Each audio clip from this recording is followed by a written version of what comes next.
right is really more of a team thing. I'm really focused on making sure that we go forward this year. My last year. What are you gonna do different? Y'all talked about being the big man now, playing little man playing with the big boy. Now you the big boy. What you gonna do to keep those younger, talented kids even keel with you guys and on the same path? I give them all the knowledge I know. Like everything I know, I'm gonna teach them. Make sure they know play go wide, gotta be vocal. Coach Coleman said it's always going to be why not Williamson for him. So he said, ask the player, what's the motto this season? We did. Be different. Okay. You got the shirts ready to go? Absolutely. Be different. Okay. You're playing for an Auburn guy, coach, you're going to play for a defensive coordinator who's an Auburn guy. What do you think about Coach Travis out there? Yeah, awesome man. He's very funny too. I got to talk to him like on personal. He's very funny, but he's a very nice man. I can't wait to play for him. I see he had told me a little about the formation and what they run and stuff. I like to see it. Having the opportunity to go play Division I ball, what does that mean to you and to your family and the type of example you're setting with a younger guy? It means everything. I can really can't. How can I explain? I don't know how to explain it, but it means everything to my family. Like I've been working so hard for this ever since I was a little kid, and to finally have the opportunity, it means Antonio Coleman on yesterday made a statement that he plays for his mom. Do you think more kids now, with all the NIL stuff, are trying to, have to make different decisions, going to picking the right college? Do you think more kids that look like you have to make better decisions in picking colleges these days? Yes, sir. Cause there's a lot of flipping going on. It's like if you're gonna commit, you gotta know what you're walking into before you even try to do all that. But yeah, I'm just saying, yes, sir. Every player important part. Talk about that necklace and pin that you got around your neck. Who is that? What's that about? It's a picture of me and my granddad, and on the other side, it's a picture of me and my great grandma. Oh man, nice. All right, take time.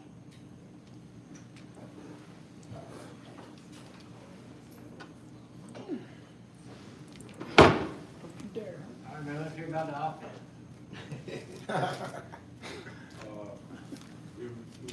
Last year we really do what we expected to do. We had a lot of issues going on, but this year everybody, a little more experience, a lot more team bonding, a lot more chemistry. I feel like this is how you do it.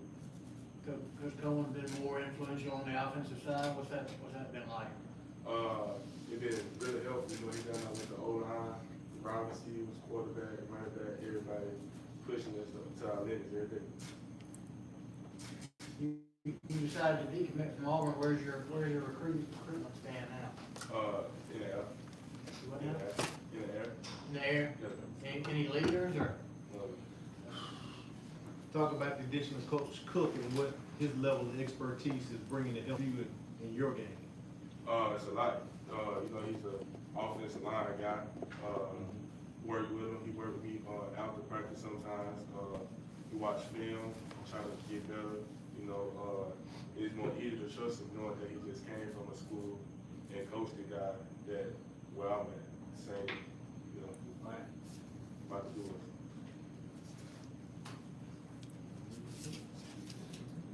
What do you think about trying to block these guys? He like work.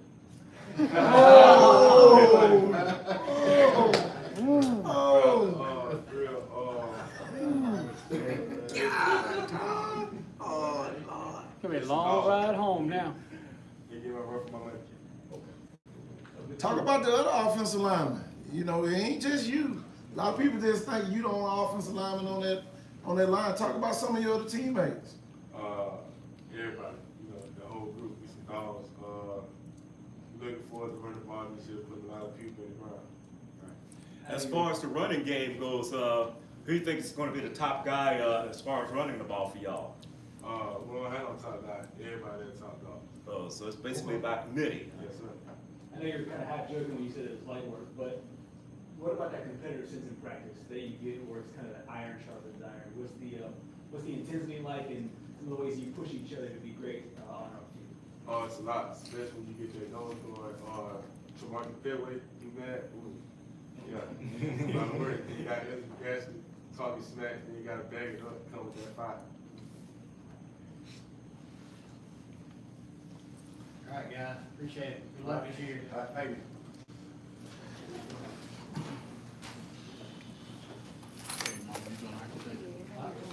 Tell my boy to come back home.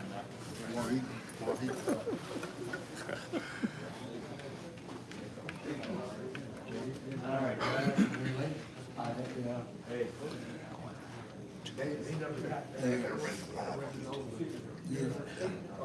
Hey, coach.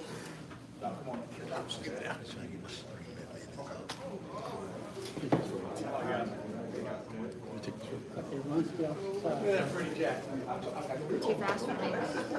I don't fly after them anymore. I cut them off. See, TT took this the day they fired the cook. I know. I remember. I wasted my time on this photo.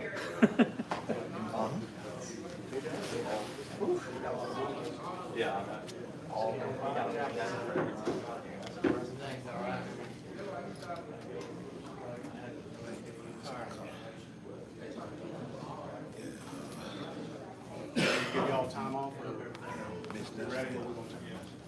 Great. Okay. Where do you want? Coach, if you stand in front of the microphones and the player on each side, that'd be good. Okay.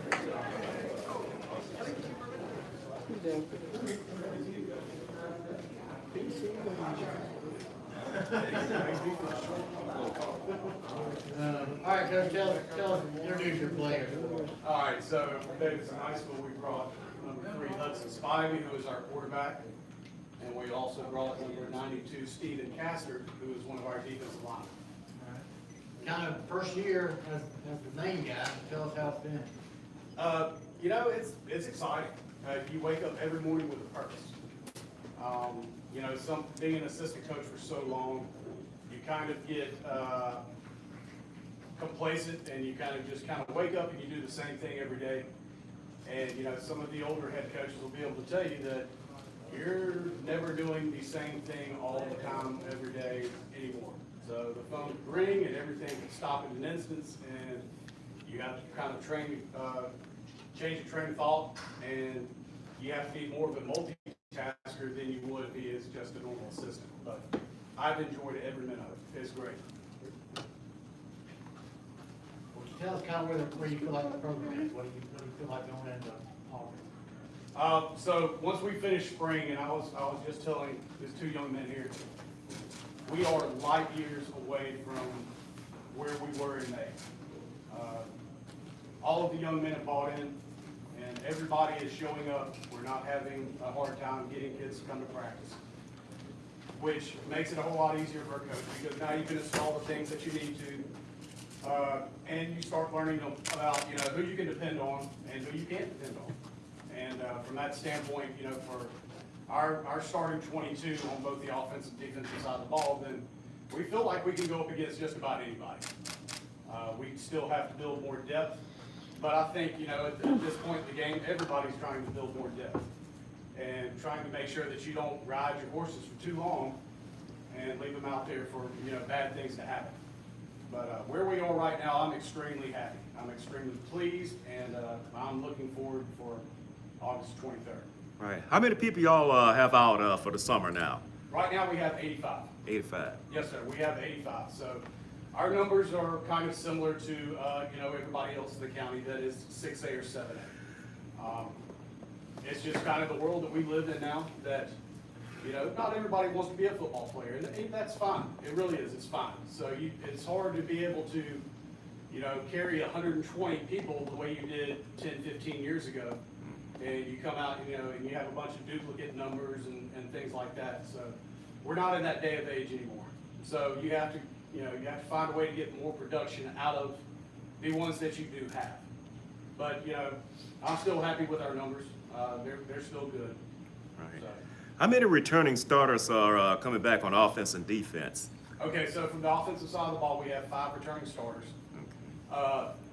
We still have 7 on the offensive side of the ball that played meaningful snaps. So, you know, were they a starter? No, but they've been under the lights on a Friday night. So, you know, it's a big deal for a young man that if he's a sophomore and he's 15, 16 years old, and the first time that he's ever played a meaningful snap is on week 0, week 1 of the football season, you know, there's a chance that it might not turn out well. On the defensive side, we're returning 5 starters. And, you know, I think from last year's defense, we played a lot of people. And, you know, either from a special team standpoint or from just being a, you know, a player just trying to get us through a spurt if everybody's winning. So from our depth standpoint, we are okay. But we still want more out of our younger people that are coming up. Because, you know, you're going to have to lean on them sooner or later. And we're trying to make it as hard as we can. You know, we had a tough practice this morning. And we're trying to make it hard just to see with the young guys that come in. You know, how are they going to deal with, you know, adversity? How are they going to deal with something that doesn't turn out the way that you want it to turn out? And being able to learn that now is just a huge advantage to us. How do you make up for DJ? You know, DJ is, you know, and I'll steal it from Coach Colley. He's one of the best backs I've ever been around, period, bar none. But we still have 2 good running backs that came in and played it. People seem to forget, DJ got hurt. And he got hurt, and he was out for 2 weeks. And we still went and we ran the ball for 300 yards a game without DJ. So our 2 backs that we have right now are still very good backs. So now we're going to ask more of them, but at the same time, I'm 100% sure that they can handle that load. And with there being 2 of them, you know, there are going to be times that both of them are on the field. There are going to be times that they're just spilling each other. If somebody breaks a long run and they're winded, then we're just going to send the other one in, and you have a 1-2 punch. Who are the 2 guys that are coming back as far as the running game is concerned? Okay, so we have E.J. Harrison, which is more of a bigger back, and we have Terrence Gray. And Terrence Gray is a smaller back, but he can run. So if he gets in the open space, then he's gone. So it's a little bit of the old, for my old heads in here, you know, the thunder and lightning. Right. I was just about to say that. So, you know, if we need 3 yards, then here comes the big guy. If we need somebody to just break one and say, all right, you need to take it to the house, then, you know, we still have Terrence. So they work well together. They complement each other well. So we do have both of them in the backfield. Neither one of them mind blocking, which is a good thing because some people just don't want to block, but they'll do it because they know that the person that's next to them is going to do the same thing for them. So from a continuity standpoint, it's great. Speaking of continuity, Coach, how about the transition with your coaching staff? Did everyone remain on, or did you have to bring some guys on to help out? Okay, so with us losing Coach Colley, we also lost another coach, which is Coach Williams, and he is now our athletic director. So he's still involved with the program, but we did fill those spots, so we're still good from a coaching staff standpoint, and then everything else stayed consistent, which is, you know, it's huge for us from the standpoint of, you know, these 2 guys, when they walk in the door, they know the faces that they're looking at. There's no walking on eggshells. They know what they can get away with and what they can't get away with. And, you know, you can ask them later, and their opinion might be different than mine, but I like the fact that everything stayed almost the same, as close as we could keep it the same, just because of that.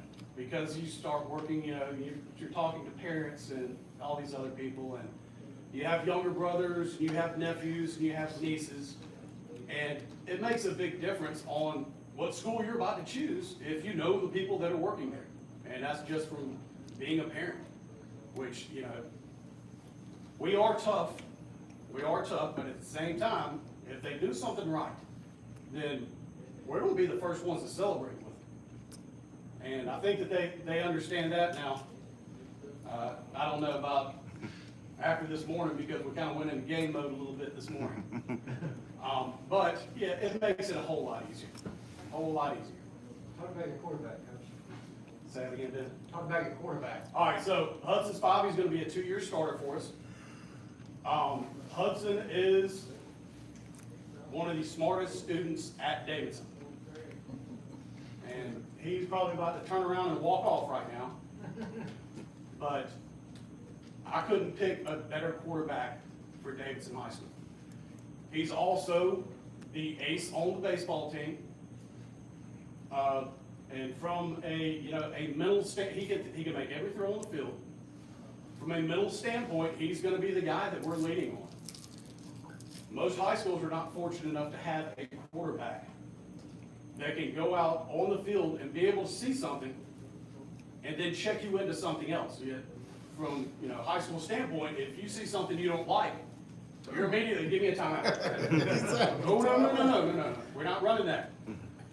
So he's going to have the ability to be able to put us in good situations when it's something that we don't have to burn a timeout. We don't have to stop our momentum. That he can just see something and then he can fix it. Now, if he fixes it right, it's a touchdown. If he fixes it wrong, then we still didn't lose a timeout. But we're expecting a lot of big things from him. He is one of our leaders on the offensive side of the football. So what he says, everybody listens to. He's not a really loud person from yelling and rah-rah and all that, but he's just one of those people that carries himself that when you say something, everybody's listening. And we all know somebody like that. Oh, yeah. Has there been much change on the offensive scheme since you can tell? There are a lot of similarities, and there's a couple of wrinkles that we're also going to include.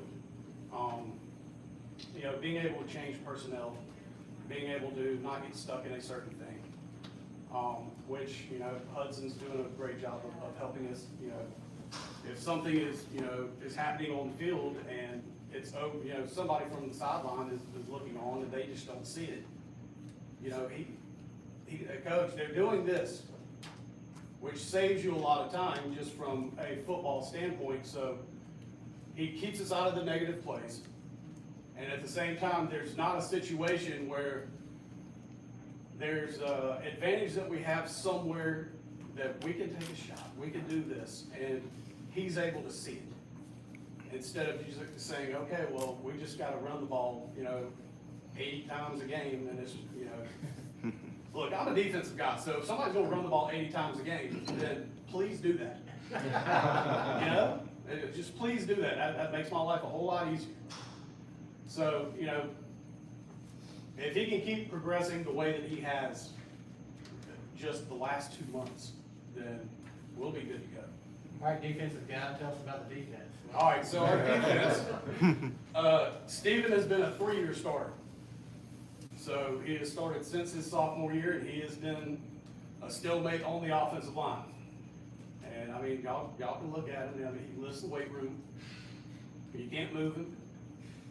And he's just one of those people that if you need a defensive lineman to do the dirty work, then he's capable of doing it, and he doesn't mind doing it. He makes us go. When he plays well in the interior, then everything else works. Now, if he doesn't play well, then that turns into you have to start doing other things that are a little more exotic, and you have to find ways to get pressure, and you have to find ways to be able to create your run fits and things like that. But he might be one of the most unselfish people I've ever met. So we're expecting big things from him. Yeah, I'm smiling, that's good. So yeah, we're expecting big things out of him.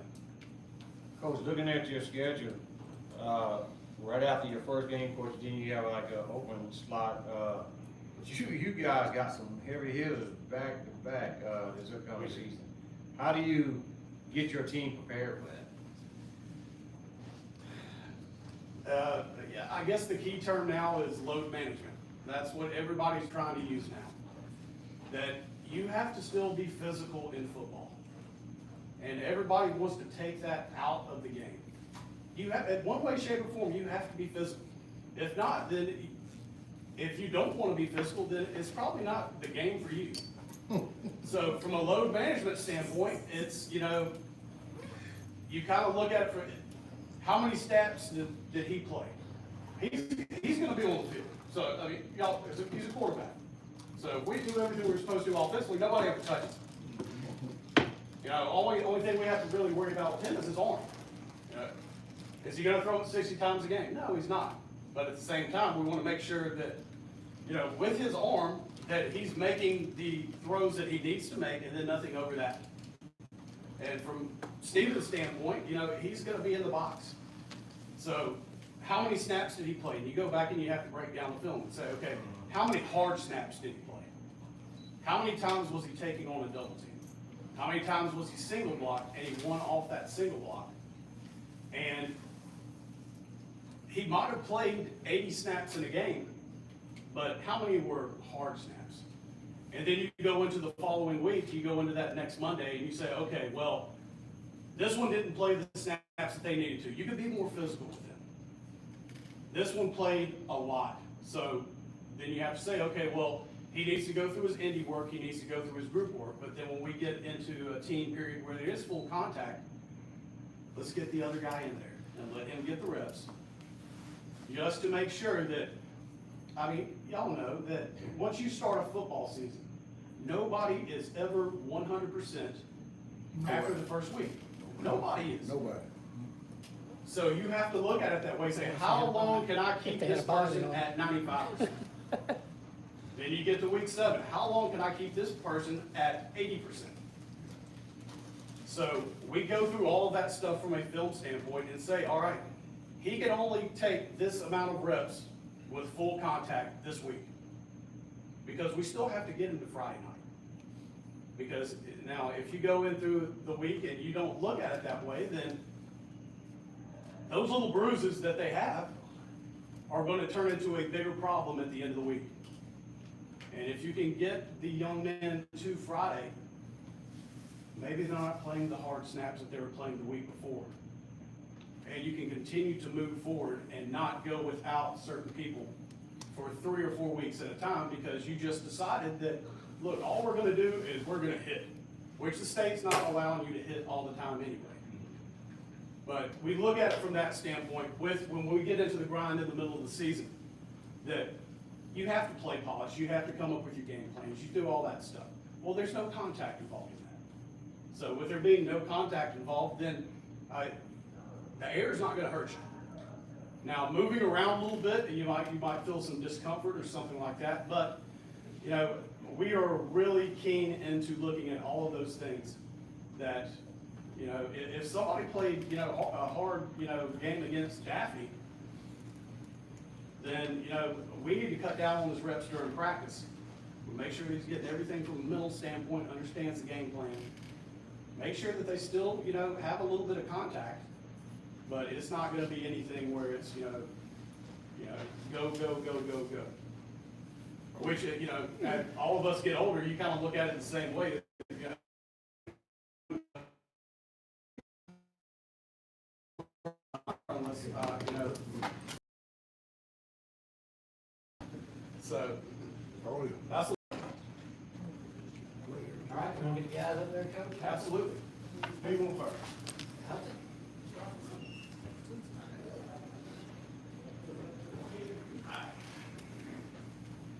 All right, tell us about Hudson, tell us about the offense. Oh yeah, I'm super excited for this season. You know, as Coach said, obviously you can't replace DJ Butler, but we got 2 great running backs in Terrence Gray and DJ Harrison, and so they're gonna have a big season for us. And then on the outside, we got guys like David Gowers and Nazir Campbell who are gonna be big for us in the passing game. And then our offensive line is looking better than it ever has, and so I'm super excited for the season. spoke about Nazir Campbell. I know he talks a lot. Oh, yeah. A live wire at wide receiver. You know, how does that help you during the game? You know, he come back, hey man, I was open. You know, how does that help you? He's a big energy guy, and you know he'll tell you whenever he was open and you missed him. He's gonna come back to the Just so they sideline. tell, receivers are Yeah. always open. Yeah. Same with Jay. They'll both do the same thing. I mean, every snap they were open. Sometimes I have to be like, man. But yeah, he's a big energy guy. So you know, I'm not a super, I guess hothead kind of like he is sometimes. But so I guess it complements well. Yeah. Coach, and when was it the first time Coach basically gave you the green light to do check downs and check out of something into something else? And why do you think he has that type of, what's the word, confidence in you that you'll make the right decision? See, the first time was probably at the beginning of this season or at the beginning of spring, and you know, I'm fortunate enough to have coaches that believe in me like that, you know, believe that I can go out there and make the right decisions. So, you know, that's a big blessing for a quarterback for sure. That you know they get all the keys to the offense at any point in time. Makes it a lot easier for sure. Coming off that spring game, how has the locker room been? Has everybody been upbeat? You know, trying to work harder now. Yes, sir. You know, after seeing what happened in the spring. Yeah, I think everybody's buying in, like Coach Lambert said, and I think we have come so far, you know, since the spring. So I'm super interested to see what happens. Listen, I was there for the stadium opener against Hillcrest Evergreen, and it turned to be quite a shootout. Yeah. Way to open up the building. What was it like to walk from the locker room, not go to Ladd, but to walk right to Michael Boulevard and bam, there's your stadium? Yeah, it was so awesome. It's amazing. I mean, going there for practice, not having to play in the dirt down the road. Gosh, that was terrible.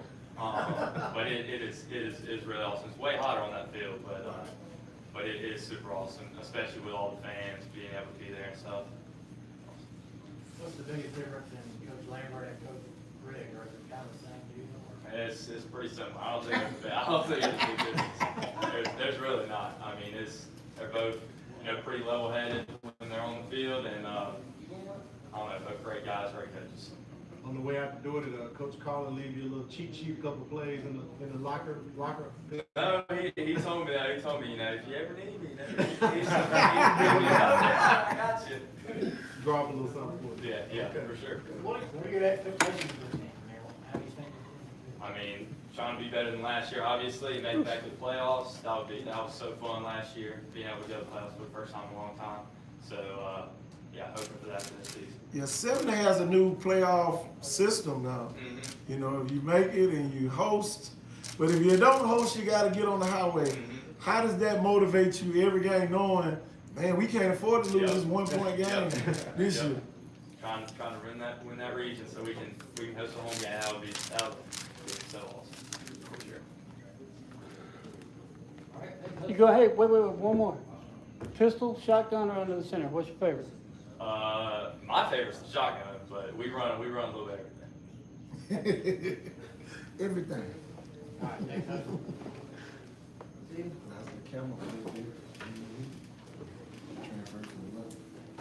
Hey, Steven, tell us a little bit about the defense this year. How good can y'all be on that side of the ball?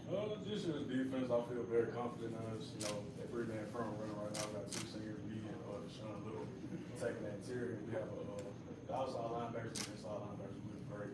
Dwayne Dixon, Ron Mayers. You know, we have feel confident in us. Defensive backs, Isaiah Gorman. You know, key players on the defense that I feel very confident in this year. How comforting is to have a familiar voice, especially from you on the defensive side of the football, now you're head coach? It's feel great, you know. My sophomore year starting, he was my defense coordinator. High expectations for him. He was senior year, got him started, so it's feel good right now. How much you bench pressing, man? Right now, max out at 315. 315. Wow.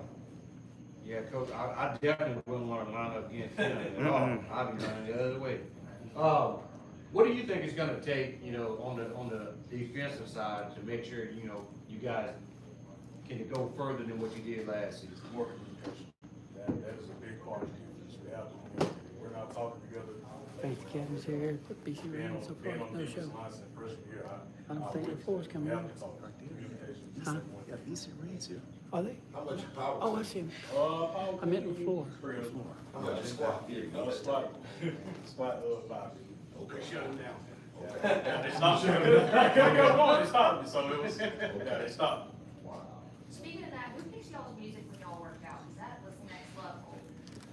That'd be Coach O'Gwen. That was something serious. How do y'all even like concentrate and, are y'all just so used to it now? So like, Friday nights, it should not faze y'all one bit. Because that was wild. Kind of musical, yeah. Banging music. Yeah. Oh, yeah. That's my dad's favorite. He doesn't go along, poison bit. Knew that was coming, knew that was coming. More upbeat and, Right. yeah, it gets loud in there sometimes, so. Poison's upbeat. Yeah. Hasn't been a good time. Well, let me put it this way, there's no singing. Oh, no, Yeah. singing. It's just people yelling. Does that get you fired up, Stephen? From time to time. It's been the same rotation since freshman year. Honestly, same songs, and it's just, I'm used to it now. So it's like, You're not popping in your iPod though when you walk out there. he yells about that and catches with earphones. Well, what about your quarterback? Talk about Hudson and what he brings to the team. He's a talented quarterback. Once I seen him freshman year, he was not playing. Freshman year, he was a safety, which was kind of crazy. But sophomore year came around, he was JV quarterback, but you see high expectations in him. JV time. Junior year, he stepped up big time for us. Senior year, he was here, been one of the offensive captains. So. What was it like when you made the playoffs? You know, how was the atmosphere around the school? It was crazy. Everybody was proud of us, excited.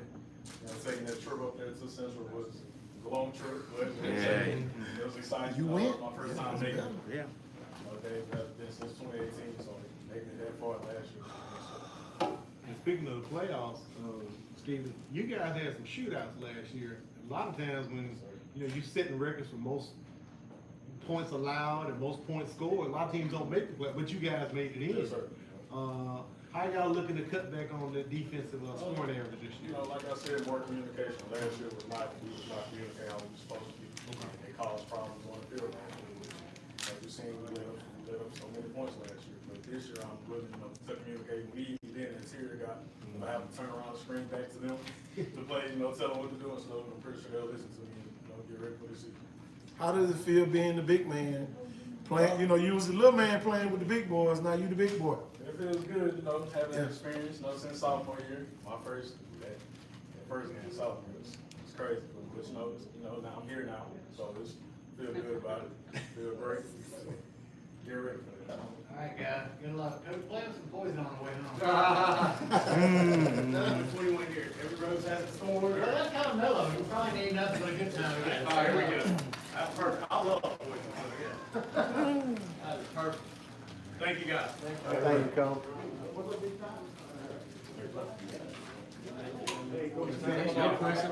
Austin, how are you? Yes, sir. The big man. It's Yes, sir, I apologize. all about that. They didn't even know that. A lot of them think they still live. Yes, sir, it is. You get them more focused, they seem good. We have some good teams, man. A lot of good teams. Dude, you still eating? Oh, no, snack. Yes, sir. Yes, sir. Coach down. I'll do everything. All right. Yes, sir. Yes, sir. Thank you. How long are we waiting for Foley to fill up? Is that loud? We got Who, Mike? Not Foley. Oh, that's fine. Yeah. 06. We heard him. 67. Oh, no, That's we're why gonna- Friday nights, anything should not faze them whatsoever. Oh, we would when we take I gotta the go BC back to school and ride. try to cut grass and it's ground up, but I'm definitely gonna be there. Bring him out there and bring him back. Represent for college. I ain't gonna be him now. I understand. He got his BC rain jacket, but no body jacket. Yeah. My eyes, that's a good thing. I did. He said, "I'm sorry, I didn't get one." It's like, Oh, these are, it's clean. On TV, it's like a Yeah. little side shot, like, What we get into is clean. No graphics on it, you can put your own graphics.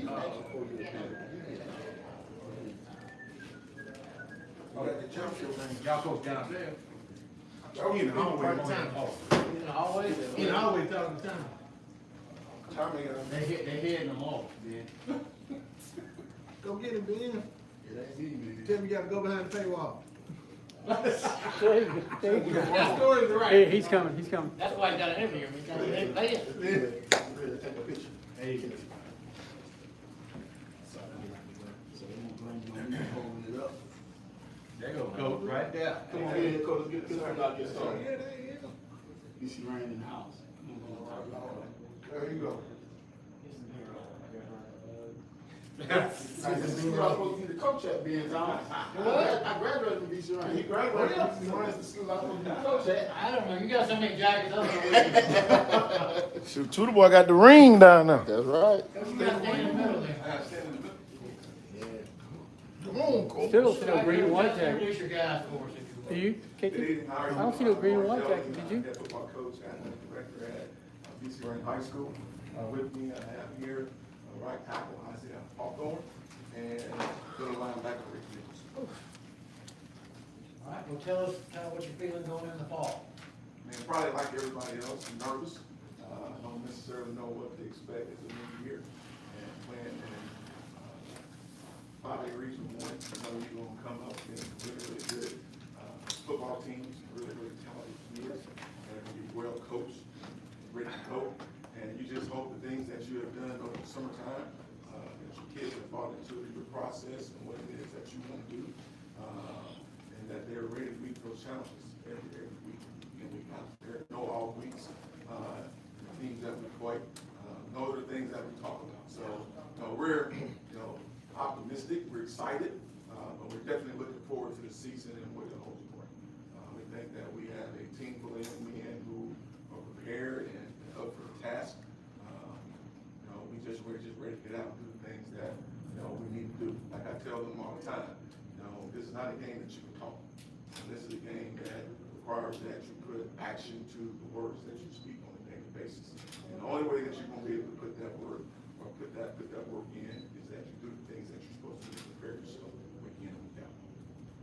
Coach Mav made the playoffs last year, even hosted a playoff game.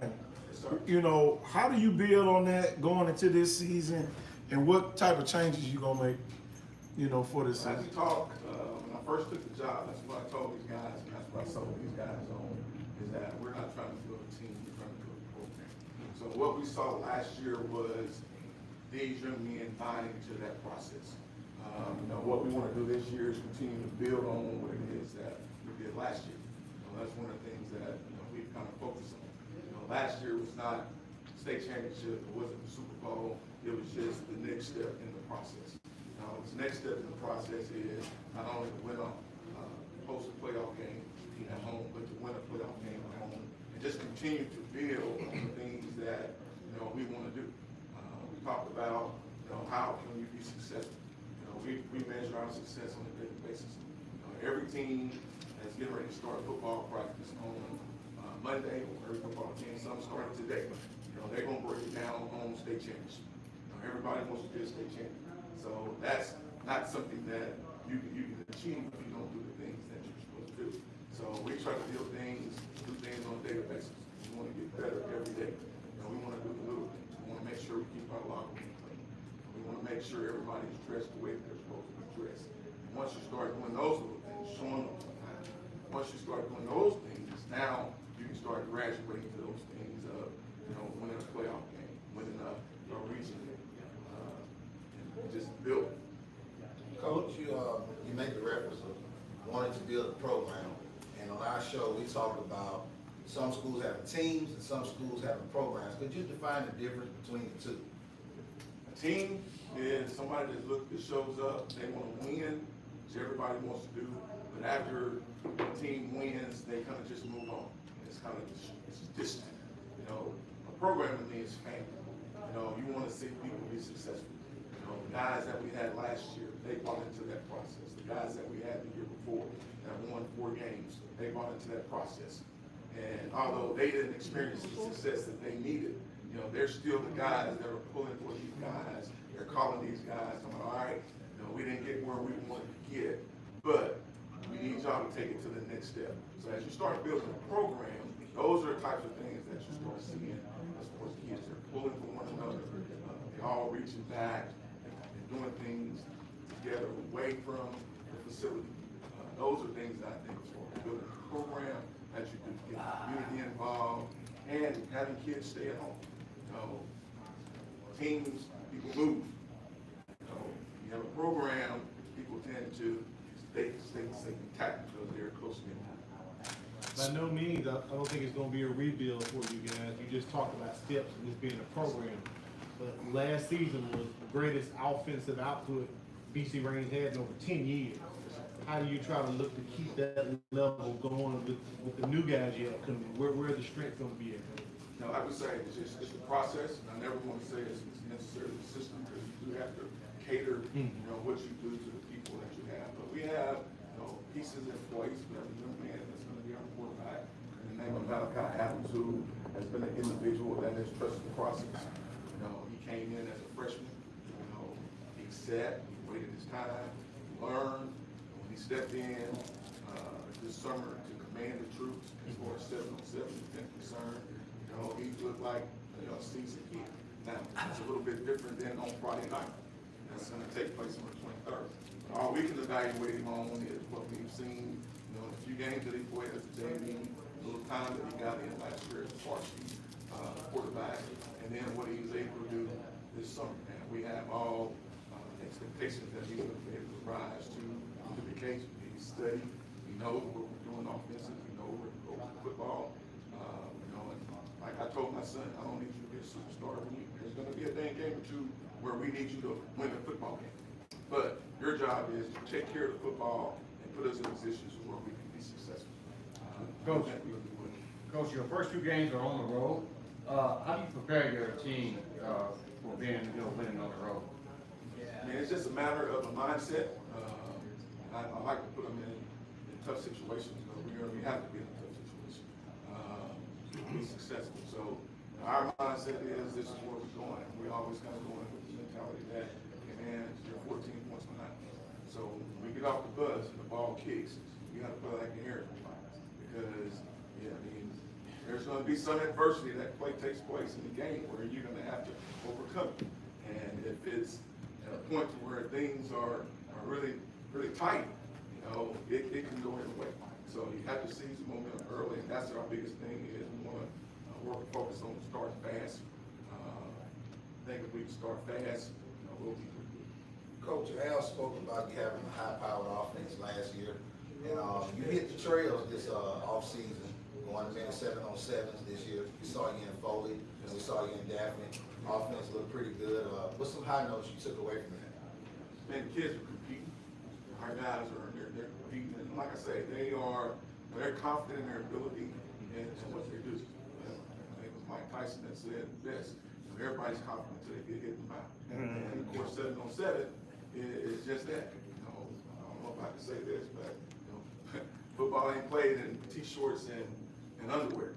Football played in pads, and it's going to be a different feeling when you got to run across the middle and catch a football, and somebody looking to take your head off. They ain't no penalty for it. So you know, we knew what our you know, what we had to get better. Defensively, I think we're going to be, you know, as they say, as advertised. You know, we should be okay defensively. We knew offensively, you know, we had to see where we were. We had to kind of identify what our identity was going to be.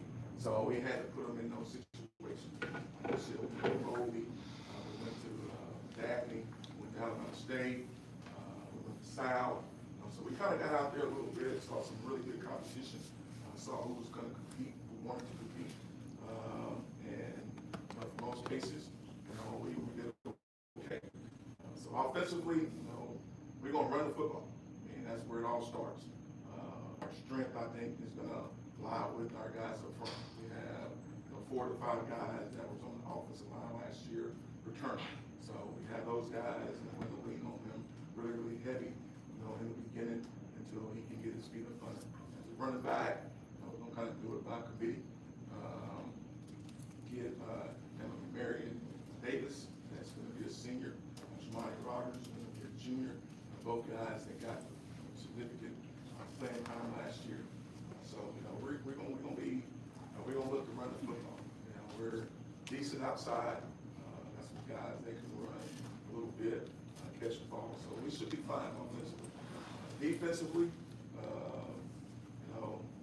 I'm excited to see those guys play. We graduated one last year. He's playing at Louisiana right now. So we're excited to see him play. You got my man Ricky here. That's going to be leading the charge. Probably one of the most instinctive players that I've ever coached. And he plays with a chip on his shoulder. And most people say you have to be a little bit crazy to play defense. And he fits that bill. And I love him for it because, there's just things that I know on Friday that, we're not going to be intimidated. He's not going to allow those guys on the defensive side to be intimidated. You couple him with Darius Moore, just keep on going. Corners are pretty good, really good, two really good high school corners. Williams, okay, both Williams boys. We have Jordan Mines, that's that safety. That's another good vocal leader that don't mind coming down, getting involved, and mixing things up. And then, my defensive line, we got a kid by the name of Tyree Sutton. I think it's going to be really exciting this year. So we're going to be all right. Yeah, that was unfortunate. The last camp of the year, Blaine Clausell trench runners camp, probably our best defensive lineman. Teron went down with Achilles, so he's going to be out. So we're kind of scrambling right now to get him. Trying not to replace, because you can't replace a kid like that that's been playing for 2 years. But we got to get somebody to step up and kind of answer that. And was kind of talking about a program. We had kids, we were washing cars a couple of weekends ago. We were sitting in a church because it started raining. So we were just in there talking about the season. And that's when I kind of broke to them that Ron had went down and he was going to have surgery.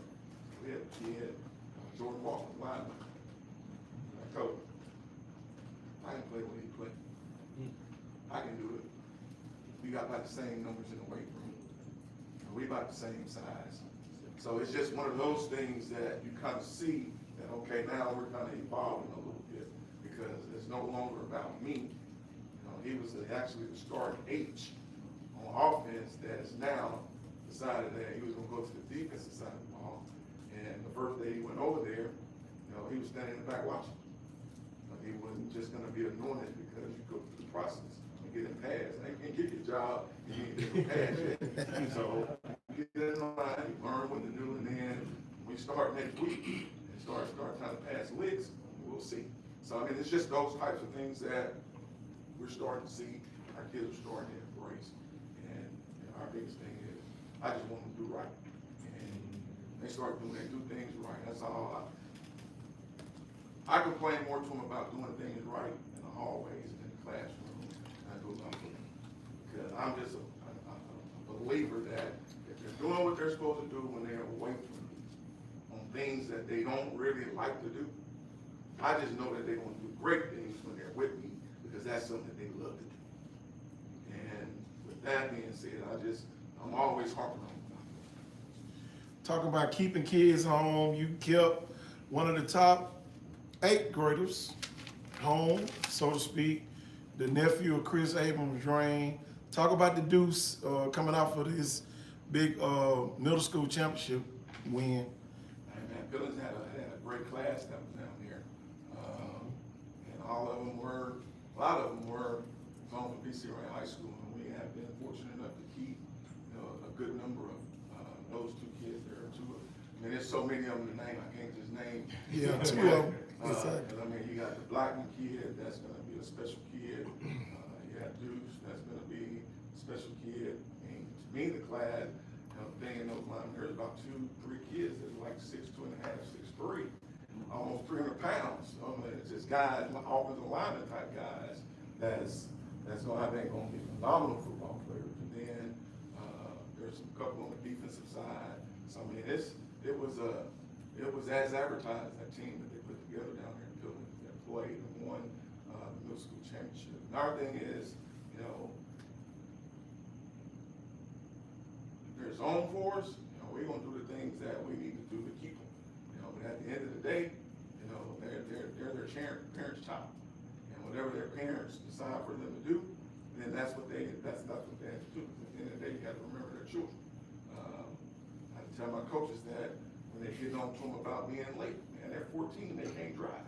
Most of them, you know, they can walk, but in this day and time, people don't walk, kids don't walk. So, I mean, they just, you know, they have to depend on their parents to get them there. So, you know, with that being said, you know, all we can do is, you know, show them what we're about, treat them like, you know, the individual that they are, love on them, let them know that we want them to be here. We're going to do everything right by you. We're going to try to make it a first-class experience for you. One of the things that we do, we're going to put your name out there. We're going to take you places. We're going to get you seen. All the things that everybody else is telling you, we can do the same thing here. It's just a matter of you want to come into this family, be a part of the people that you're grown up with, be a part of the community that you live in, and let's go represent. And then, you know, myself as the head coach, all I can tell you is when they ask me, well, how long I won't be here until they tell me I can't be here. And that's kind of the thing that you have to understand. You know, kids want a lot of things, but one thing is they do want, they also want stability. So once, you know, they understand that, you know, a stable group, you know, the coaches are not necessarily jumping from place to place, or moving around quite a bit, you know, they kind of see that, they kind of recognize that. And they say the only thing you can do is continue to talk to them, do the things that you know that are right to do. Again, you can't blame kids. I know people blame kids. So I don't listen to the show and all the things. Everybody talking about kids going here, kids going there. And man, that's a couple things that go into that. And integrity is one of them. That's something with adults that they have to practice. It's morals. There's a lot of things that go into it. And that's just how it is. Reflective question for you, Coach. With Rick Cawley retiring and Steve Norman retiring, that now makes you the dean of MCPSA coaches going into your 6th season.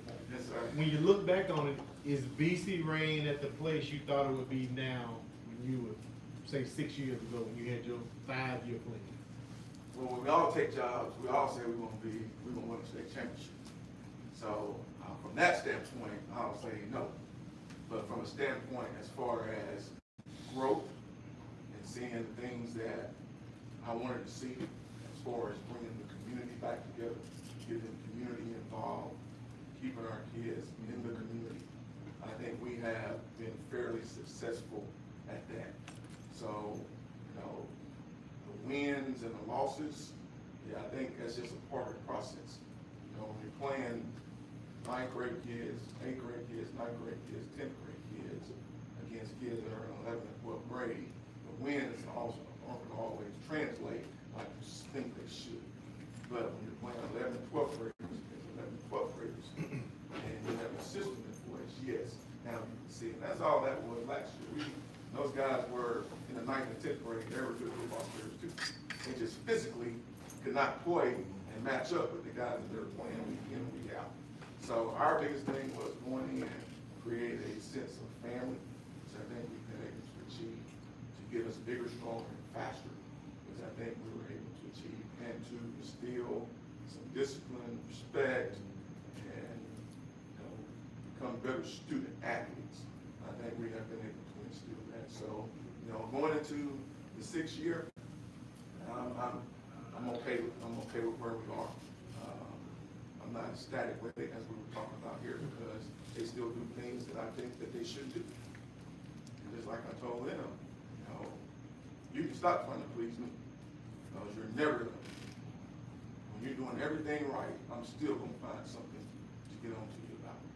And the last time I'm gonna get on to you is when you cross the stage, graduate, I'm gonna hug your neck, tell you I love you, and that's gonna be the most positive thing. Coach, Mobile is moving fast and it's moving forward in a quick rate. And we're touted as having, you know, some of the best and greatest football players to come out of this, you know, football community coming from right from Mobile. International airports taking off, that's in your backyard. People coming from all over the world to this place that's known for football. And the first football team they may see on a Friday night will be right next door and it'll be y'all. So what is that like, experience like for you guys? I think it's gonna be huge. I hope they all come and enroll at least in my But again, you know, the reality of it is, like I tell these guys, you know, last year's group, at our banquet, one of the things that they talked about football. But the thing that stuck with me the most was every one of them got up there and said, when we got here, these Rams gonna become the school race. Now they're leaving. It's not. To me, that was the biggest accomplishment of that senior class. That was the legacy that they left with these guys.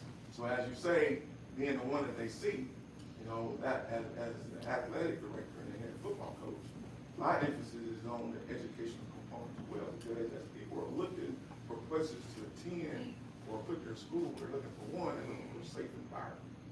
And then after a safe environment, they're looking for somewhere where they're gonna get a great education.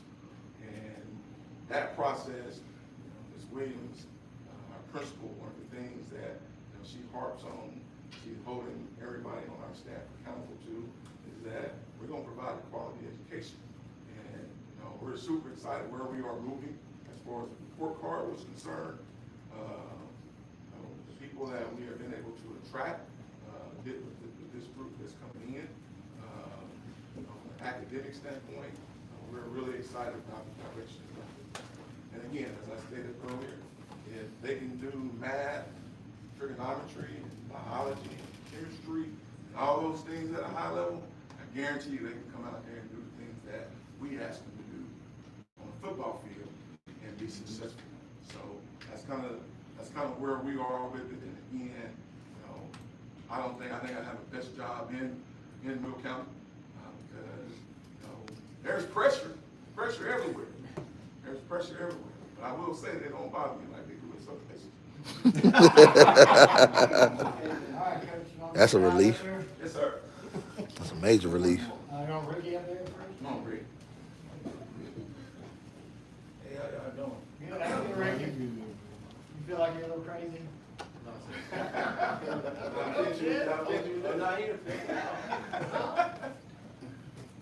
What, talk about that, coach, talk how about the defense, and what y'all could be on defense, talk a little bit about that.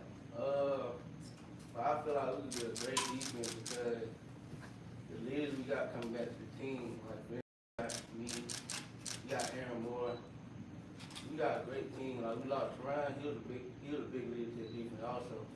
It's just about coming in, learning what to do, film, knowing plays, getting lined up, things like that. How far, you've been playing for a while now. Yes, sir. How good has it been to see BC Rain kind of elevate and get better and better? Oh yeah, well, when I came in my 9th grade year, well, I've been on Coyetta since I was 8th grade, even come to the school, come and see me. When I came in my 9th grade year, it felt like it was gonna be hard, like, it felt like I kind of felt like I wasn't ready, but Coyetta talked to me at practice, like he seen something in me, and I seen something in as a coach, so that made me like it made me turn to the next level. So I had took that, the 9th grade position, I played Mike linebacker. I took that, basically Coach Smith put me in that position. Cause it was other players that could have played it, but he had me there.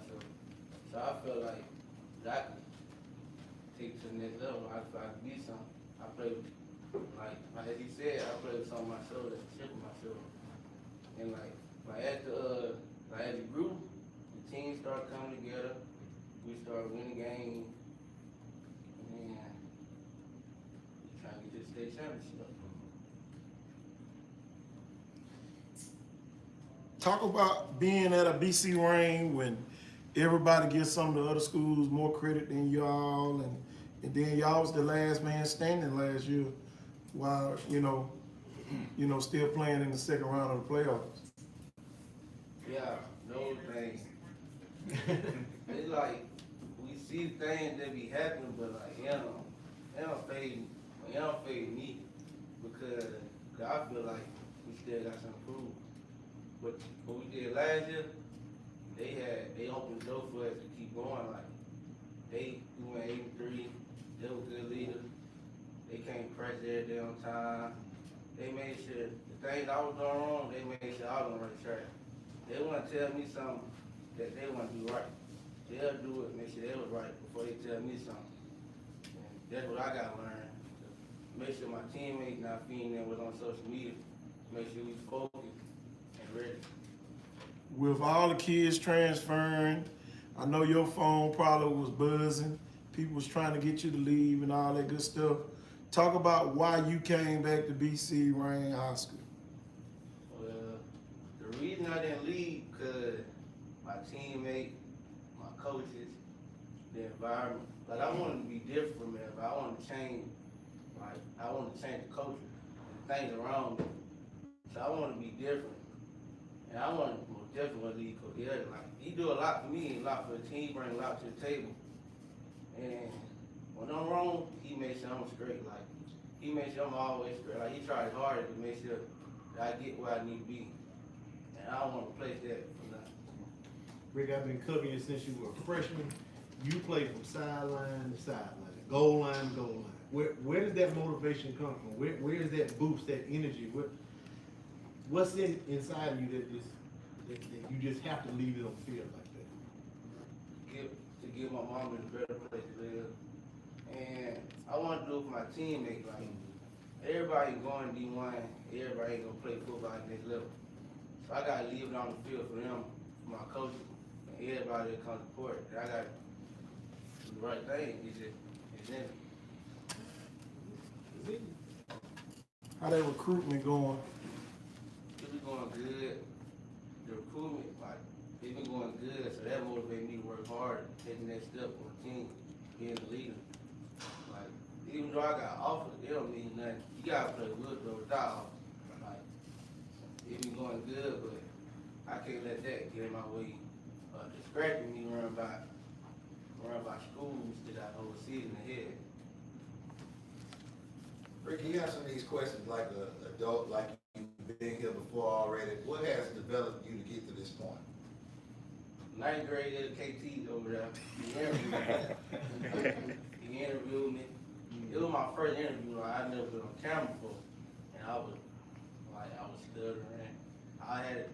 And then I had practice. Like I practiced because next level at the game, you got to talk.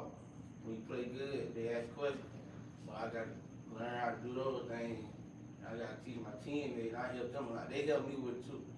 So we work together to do things like this. If you play bad, they ask you questions too. That's the worst part. That is. It's a hard one. It really Exactly. What's your best Coach Yeldon moment? My best coach ever won. Viking game, 4th and inches. Coach sent me on a play, go blitz, peek out. The running back came, I made a big hit, it changed the game. I looked to the sideline, I seen Coach Elder throwing it. Taking off his head, I seen grab one team in the offense, let's go. It changed the game. Then my last year team at running back, it just turned him, he just started taking over. That's why I said like one play can change the whole game. That's why I coach tell her don't take no plays off. Because one play, no matter what it is, it changes the outcome of the game. All right, thank you, Ricky. Isaiah? The train. Ricky the train. Hit the train. Hey, Isaiah. All right.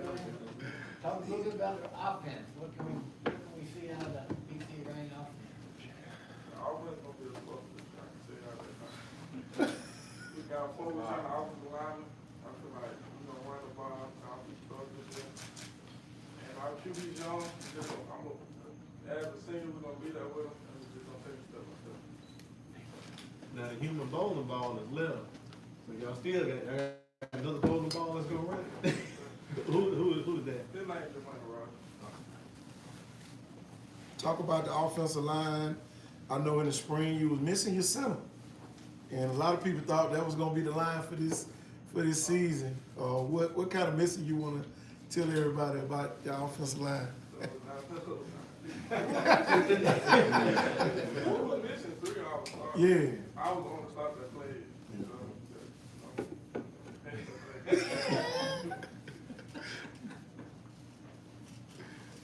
Tell me this, Isaiah, you guys had your new stadium, get your home playoff game. What was that like, man? Was that like a really magical year for you? And you open up the stadium and you get to host the playoff game. Talk about that feel a little bit. That felt good to have a stadium instead of just playing and practicing at Chevelle and just being on turf and being on a good stadium just felt good. How did it?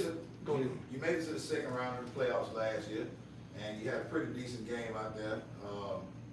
Didn't come up the way you would like for it. Talk about how that motivated the preparation for the seniors on the team. Well, we can't just keep looking back at their game. We just got to move forward and continue what they were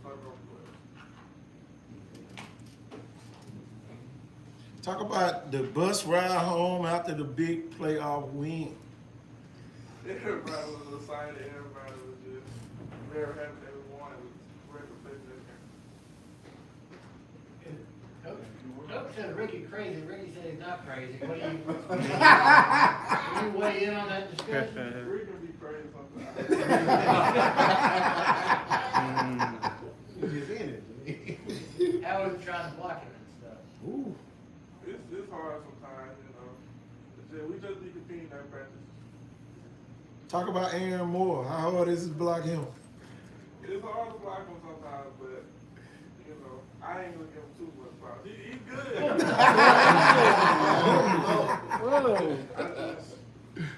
I'm a good player myself. I think so. So we just be going at that practice. All right, guys. Thank you, man. Look forward to seeing y'all this year. I will say, don't let me forget. I want to say something about my coach. Yeah. For a minute. They call that. We all come here. I've been blessed to have some guys in place. Offensive side, Davis does a great job in the offense. I've seen them have my child as a football player, along with the other kids that are in the offense, and then just what he does with all of them, what he does. Being on the defensive side of the ball, we have Coach Bernie, that works extremely hard. I don't know if there's anybody in the state that logs how much film time as he logs and watching and trying to put these guys in great situations. Those 2 guys are 2 leaders, do an outstanding job. People that they have working under them, on the offensive side, Coach Andre Richard, who also coaches our basketball, works with our wide receivers. And we have Coach Derek Payne has moved over to our offensive line. We coached our defensive line last year. We moved over because our offensive line coach Derek job at Chickasaw. Coach Payne has taken that job. And from the defensive standpoint, Coach Anthony Anderson works with our linebackers. He works closely with Rick and Coach Jared Hobson that we just added. That Chickasaw, Cottage Hill going there as the coordinators, and he's coaching our DBs, our secondary now. So it's been I've been blessed to have some great guys. Jeff Jackson is coming on and helps us.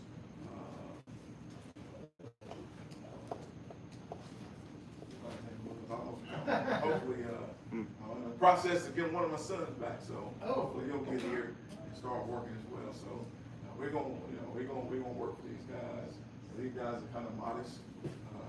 We're working on calls right now. We're hoping that we're gonna get one from somebody on Alpha Rican. I ain't gonna say because it's gonna come through, but we're supposed to be getting a phone call today, and Isaiah actually is going to he's been offered by University of North Alabama, so. Hey, good job. He is, he is a pretty good player, so. Thank you, guys. Appreciate it. We're excited about it. Good luck, guys. Good luck. All right. Faith Academy. Senators.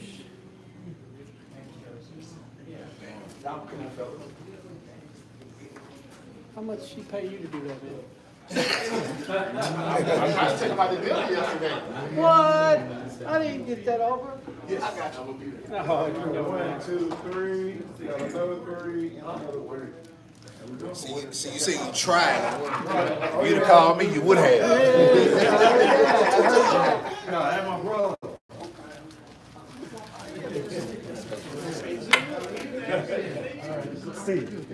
Always play. Coach. Yes, man, right, chill. I wish. Oh, yeah.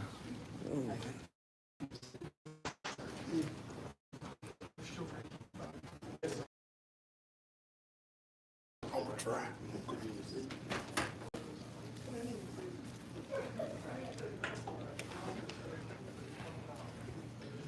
All right, Coach, if you will introduce who you got with you today. Yeah, this is JP Brandon, one of our seniors, and this is Raheem Andrus, another senior. JP is one of our linebackers and running backs, also our long snapper, and Raheem's going to be one of our corners and receiver, running back, kind of Swiss Army knife guy. You kind of tell us how it's been. I think you're an Opelika for a long time. What's it been like to change scenery? Yeah, 24 years in Opelika, a long time. You don't probably see that very much out of guys staying at the job that long and been able to survive that long, I guess. So 18 as an assistant, 6 as the head coach, and then this Faith Academy job opened back in, I guess, December. Cool story for y'all. Ben and Randy were down at the Alabama-Mississippi game and covering that game, and I was fortunate to coach in it last year with Ben Blackman. And they actually came up and said, hey, the Faith job might be calling them. So now we're down here. So it's been a fun transition. Come down a good bit in the spring, take a lot of sick days to, for public school and come down and work a little bit during the week. Then was able to come down for all of May. We got 8 kids, and led by these seniors and these 2 guys here, plus the other 14 that we have. Great senior class, great leadership in the weight room. Ben Dawes, our strength and conditioning coach, and does an incredible job. So that's probably my biggest worry taking the job, is you just don't know what you're walking into the weight room. And obviously that's a very important place for high school football players. And Ben does such a great job with them, and then these guys lead them. So it's been a good transition, I think, on my part. I don't know if we'll find out later when y'all ask them if they agree with that. Obviously, we hadn't played a game either, so we'll see how that goes. Trent Sellers, you walk right into him. One of the top prospects down here. Talk a little about him and some of the other top players on your team. Yeah, when I started talking with them about taking the job, you can get online now and find film on the NFHS network and Huddle. I didn't have access to Huddle, but I could at least find some of the games. He obviously is one of the ones that stood out. The first game I watched the Viper, and a really good game. Trent had a great game that night going against the big DeBose kid. Trent is another one that you come in and has a great work ethic. You sometimes worry about kids like him that get all the accolades early. He's only played, this is his second year playing football. And so you kind of worry about how are they going to work once they get Texas A&M coming. They came all the way to Mobile to recruit him. So that's, when you start getting people coming from Texas to recruit you, probably a little bit bigger than even Alabama and Auburn, because they're in our state. But he does a great job of leading. He's a quiet kid, really leads by example of how he works. He's not a big talker, so Raheem makes up for that. And JP, I brought the 2 talkers, by the way. All right. So y'all may be here a while.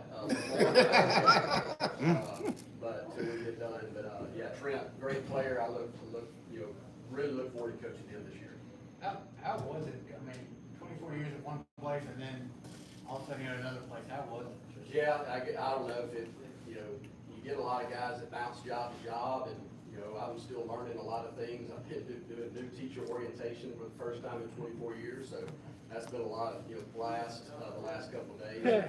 Learning the ins and outs of how schools work, and, you know, administration there's been great. We're slowly getting some things done around the weight room and locker room, and trying to get things fixed up a little bit, and really just kind of bring it to, you know, the 5A level. I guess Faith in their history, they kind of grew really fast. If you go back and look at, I think 08 coming into HSAA, and probably as a 3A back then, and now all of a sudden we're 5A and have a lot of kids, and but our facilities have not been up to that 5A level. So that's kind of one of my goals here lately, is to let's get this called up and get to where, you know, everybody in Mobile County has turf, and we're out there in you know, half of a swamp, and, you know, if it rains like it did earlier, well, we're inside. Now, I will say this, we are getting Coach Mass came by and said, man, you've been there 2 months and have an indoor built already. Well, they are building a covered place where PE classes can go. So at least now we'll have somewhere to go if it does rain, like it does in Mobile. By the way, the weatherman in Mobile's got to do the easiest job. Hey, it's gonna rain at some point today. And he's right. And wrong. Somewhere it's gonna rain, and it's gonna rain a bunch, and then it's gonna quit. So that may be my next gig after coaching retirement days are done. So. Well, what do you, from what you've seen in spring and off-season, what do you expect of this team? Yeah, the strength of this team is probably our offensive line and defensive line. A lot of seniors on both sides of the ball up front, which is probably, you know, you talk to a lot of coaches, and that's hard to get in high school football. You know, a lot of people have skilled players, but they're always lacking those big bodies up front, and those kids on both sides of the ball. We've got a bunch of big tight end type bodies. I joked with Coach Curtis last week in Montgomery that I said, you know, with the style of football that we'll probably play and he'll play, we'll be sitting at Waffle House by 8:30 that night after the game. So news people better get there. Y'all better do our game first, because most of us will run the ball, and if it's past 9 o'clock and we're still playing, I'll be surprised. So that's kind of the strength of this group. JP's going to come play running back for us now, and Raheem will play, you know, a little bit on offense, but we're going to lean on those big bodies and, you know, slow the game down a little bit and play to, you know, set up our I've always been taught by Coach Curtis and Coach McCracken, you know, you build your team around the defense, especially in high school football, and build your team around your defense and kicking game, and try to win some low-scoring games, and you can win a lot of games that way. And I think this team, if we get in a shooting match, we're going to be in trouble at the end of the night. You talk about your offensive line, defensive line, the trenches. Yes. That's one of the areas we noticed at the Daphne 707, the big man tournament. You guys put up a great showing that day. How do you guys get there? Well, you know, we took that group over there just to let them really compete against some bigger schools. And I was able to sneak over there for the afternoon portion, was really impressed with our kids. That's the first time I really got to watch them go against somebody else. You know, you see them in spring, and it's hard to tell when you're going against the same guys every day. And you want to see how they're going to compete against other teams. And we ended up finishing second to Daphne. They beat us in the finals, and I think Kenny's over there being the official. You know, how's that fair? The head coach of Daphne's over there being the official for the big man count. And I think they would have beat us 5-4 or 6-4 in real life, but he had a couple guys that he said won, but I think our kids did about it was really good to see him just compete, and against 7-8, you know, roster of O linemen, D linemen, and our kids really got after it that day. So yeah, big surprise, good surprise. Well, you didn't sound like you're going to air it out. What's your quarterback situation? We've got Brody Lambert and Eli Quinley. So Brody will be a junior that is coming back out. He did not play as a sophomore last year, so you got to really count him as a sophomore football-wise. And then Eli will be also a sophomore. So we'll have two young guys back there, and we'll just, you know, we'll probably have to really rely on the run game early on and just kind of let them, you know, we opened with Fairhope. Another running team. Yeah. So another tough team. And I'll say this, you know, Coach French did such a good job of building this program that I couldn't find anybody to play when I got down here and took the job. So they'd already had St. Paul's on the schedule, and I started calling around, and nobody could play it. So finally got called Coach Carter. He and I go way back to our Auburn and Opelika days. So we managed to get that week 1 game, and then we'll play Tate at the end of the school year over in Pensacola. So I thought Auburn and Black people couldn't be friends. we are now. Neither one of us are there anymore, so we can go. Even back then, we would secretly talk. You know, we wouldn't let anybody see us in public talking to each other. We'd act mad in public, but Tim's a great guy, so it's kind of good to be down here with him now. How your numbers looking, Coach, roster-wise? How many seniors you got on the squad? Yeah, 16 seniors and 70 total kids right now. That's 9 through 12. So, you know, probably good for 5A. Obviously, want to get a few more out as we get it in next year. When I've been there a full year, you know, know we had some 9th graders that didn't come back this year. Kind of that gap of me not knowing who they are. So, hopefully, we'll have them back next year. The ones that are there with us, getting them back in the weight room with us, and maybe by next year they'll come back out. Yes, how many have total right now? 70 total. 70 total. Yes. Okay. How much difference is it practice-wise in Opelika with a 7A school versus smaller? Yeah, I'm trying to kind of do a mix of what we did up there, you know, at Opelika, your 6A, 7A, all those years, and really nobody playing both ways, so you really separate your offense on one side of the field and defense on the other end, and not many crossover kids. So we'll kind of mix together some version of that, and then also have some times where we come together, like when Raheem has to come play some offense. Obviously, we'll have to send him to the other end and get some offensive work. So I've actually talked with a lot of my buddies that coach 4A, 5A, and got some practice schedules from them. You know, we steal from everybody, so it's not like we invent anything new. So I had 2 guys yesterday. I said, hey, send me your practice schedule that you go through each week. There's 2 4A coaches that have to do this every day. So that's part of the learning curve for me, is dealing with a smaller roster. You know, really cutting half of what we had at Opelika. So just making sure we're getting good quality reps on both sides with all these crossover kids. What have you noticed the most in 5A Region 1? I know you coached at Opelika. You probably played against Viger quite a few times. Do you notice that the 5A level is a little bit different down here for its talent-wise? Yeah, I wouldn't say really talent-wise as much as depth of talent. I mean, you look at these guys that have been rolling through here the last 2 days, and they're some really good football players, and unfortunately, they're at 5A. I'm going to do my best to get them moved to 6 next year, or next classification. But I think it's probably not the quality of player, but probably the depth. You know, you look at Viger's going to have 3 or 4 really, really good players, where when you play Phoenix City and Auburn, they have 10. You know, and it's obviously just the size of the school, but every one of those kids that you see coming through here in this Mobile area could just easily walk into those schools and play for them too. Yeah. So it's probably more of just the number of players that you have to face each week of that caliber. Coach, I got a big picture question over the last couple of days. Issue transfer, full-time activity has been a hot topic. Seemingly touched every program over the last couple of days. We're just talking about it. You're a veteran coach in the state. What are some of your observations and some of the things you hope Montgomery and their leadership will do to kind of steer it in a more positive direction? Yeah, I knew I would get this. I watched all the coverage yesterday. So, you know, you kind of sit and you figure, you know, I've been in high school football in this state. I guess this will be my 26th year. So I've seen it from days when you had to get on the rotary phone to call the guy across town to beg his mom to take the new job, you know. And now with cell phones, these guys are getting hit by everybody. You know, we've already lost some this summer. And, you know, to me, I understand both sides of it. You know, because obviously at Faith Academy, we're a private Christian school, so we get transfers. I mean, our whole school is built on kids that live in another zone that want to come to our school. So I can't sit and say we can't take transfers, because that's what we're in. That's the business we're in on our side of education. But I also see the side of kids leaving this week. You know, that coach has spent all summer, spring, all season with them, and then the day before, you know, we start next Monday, and we've lost a couple here recently. You know, I joked with the coaches yesterday in our meeting. I said, we're going to do team pictures next year the Monday after we get beat in the playoffs. And that's who's going to be on the team, because, you know, we took team pictures, and gosh, there's 3 guys that have now since left us to go other places. And I think a lot of it that bothers people is the timing of it.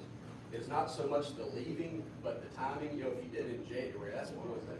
But you're doing it in June, July, August. You know, school in Birmingham just got a kid from another school in Birmingham I saw on Twitter today. You know, and that robs that school of a great player. And so, you know, I see both sides of it.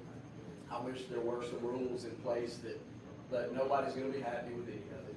I mean, I'm now, since I'm in this world, I say everybody's ineligible for a year because every kid I get is just about in. I mean, it's hard for me to get a player that gets to play year one. So I'm now in the boat of, hey, everybody has to sit and play JV on it. So, you know, I know there's some things that need to be addressed with that, and hopefully our new leader in Montgomery will get some of that done and maybe just temper it down a little bit to where it's not just, you know, like I said, it always goes back to who, I look at it as what team got hurt most by losing, you know, 4A, 3A, you got one stud player, he's the difference in third round, fourth round, and all of a sudden he is now at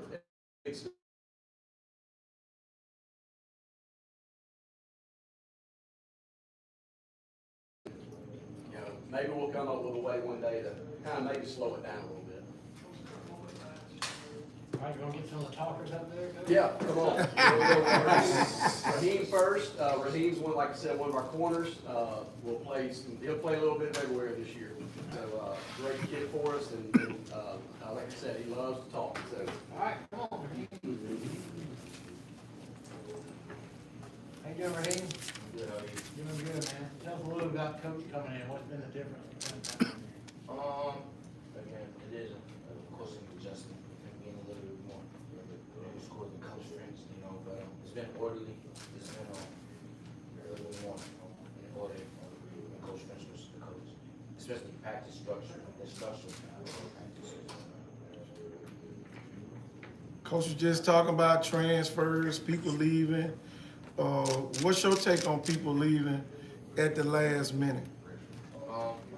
Obviously, it's, you know, frustrating, but the only thing you can do is just do what you can. Something I love about the team is the hard workers, like he mentioned, just being able just to give the lesson on just when people step up, keep working, and do the best that they can do and get better every single day for a common goal. What's your goal for the year? Just to be the best versions of ourselves. Obviously, an amazing tradition at the academy. We love to keep that going, but just do what we can, just keep on working and just get better one step at a time. Speaking of that, Faith Academy been a playoff team. And, you know, with Coach French retiring, now Coach Speakman comes in, what boosts the confidence that you get that you can keep that tradition going with Coach Speakman? Just the amount of teamwork, the amount of unity in the team. This is one of the teams I can say, because we go and we go to say we have teamwork, you know, just outside of, you know, coaches, of course, like players, just being eager just to learn from us and just keep getting better. It is being coachable, just being understandable about what we have to do to continue that amazing tradition that we're talking about.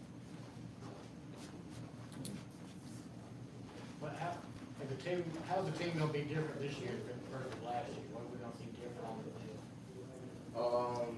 Of course, like you said, we're gonna be run heavy, really try to make the you know, and he said, but I would say again, we lost some key players, big time, you know, and really just being able just to see what the young guys, those who want to step into their new roles, keep on, you know, can do.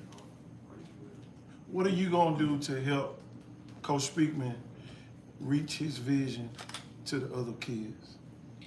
Just try to lead by examples.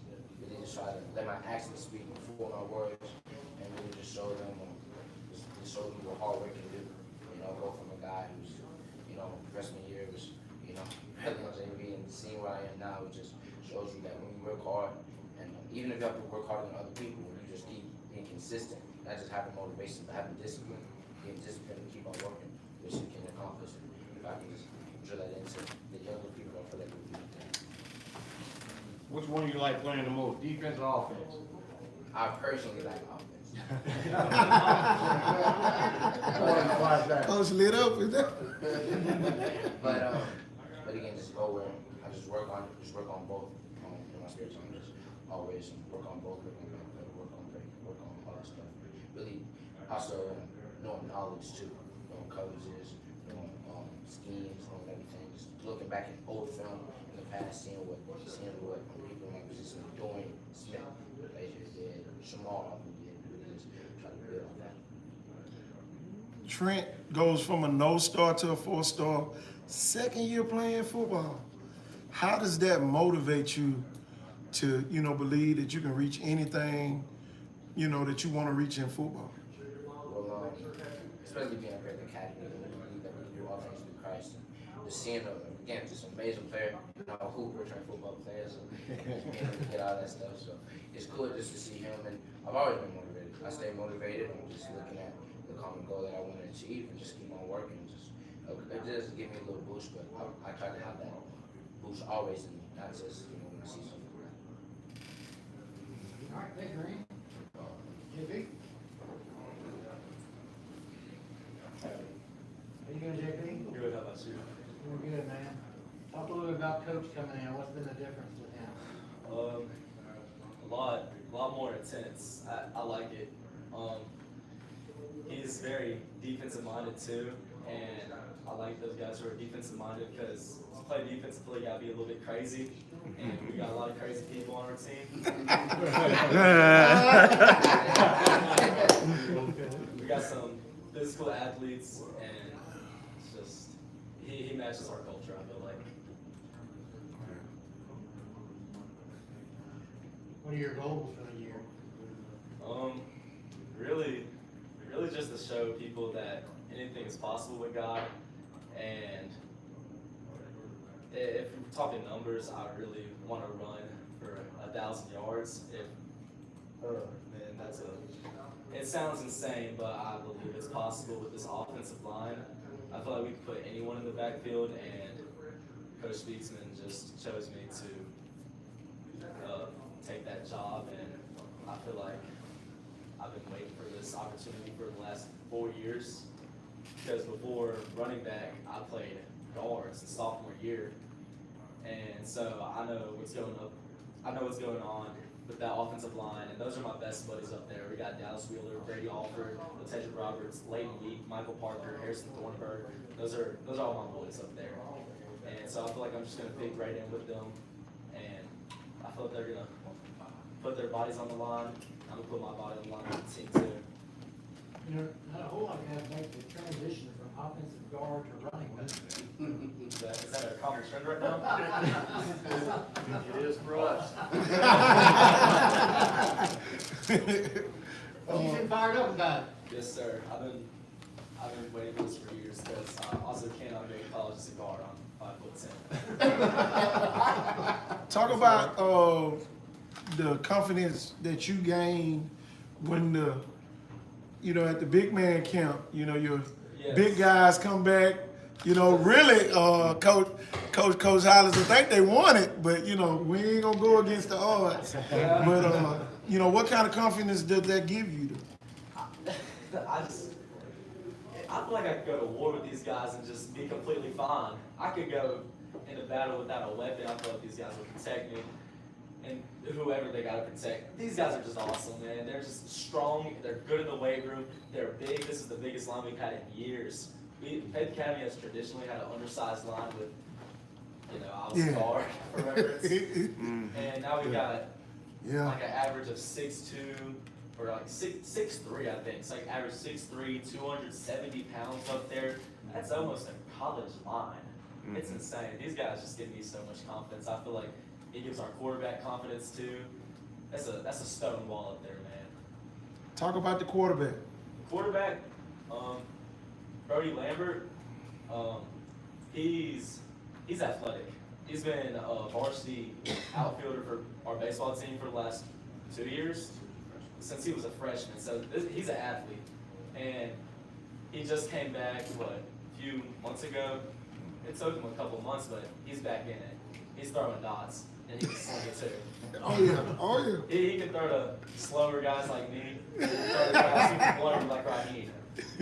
He knows his receivers too. Oh man, that's great. Are you excited for the matchups that you're gonna have against Trent at practice now? What do you mean by that? Well, you moving the running back, right? Yes, sir. So Trent's the defensive end. Oh, right? okay. Yeah, I'm excited for that. Oh, yeah. We love contact. I thought we could run inside for 3 hours straight, and I think we would be fine. We would love that. We'd have fun with that.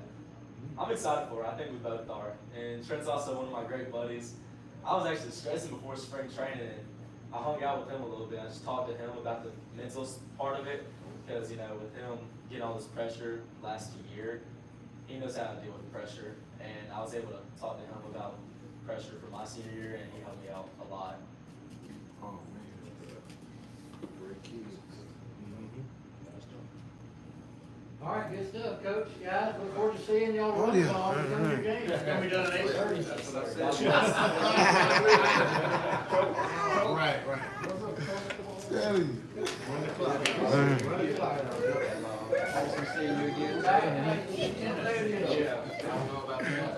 Oh, man. Good to see you, man. Good to see you. Oh, man. Oh, we got him. Oh, man. Get in the floor, man. Get in the floor, man. And take the floor, man. Get in the floor, man. And take the floor, man. Big man.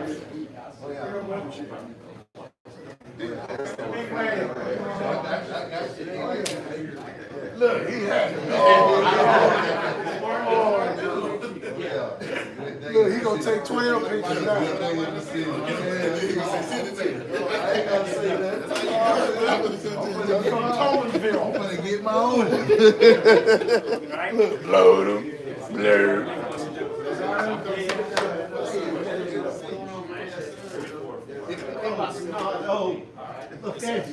We got a star status. Come on, man. Come on. Like that. I get there, Coach, get in there with the microphone, let the guys sit on each side of me there. Oh, yeah.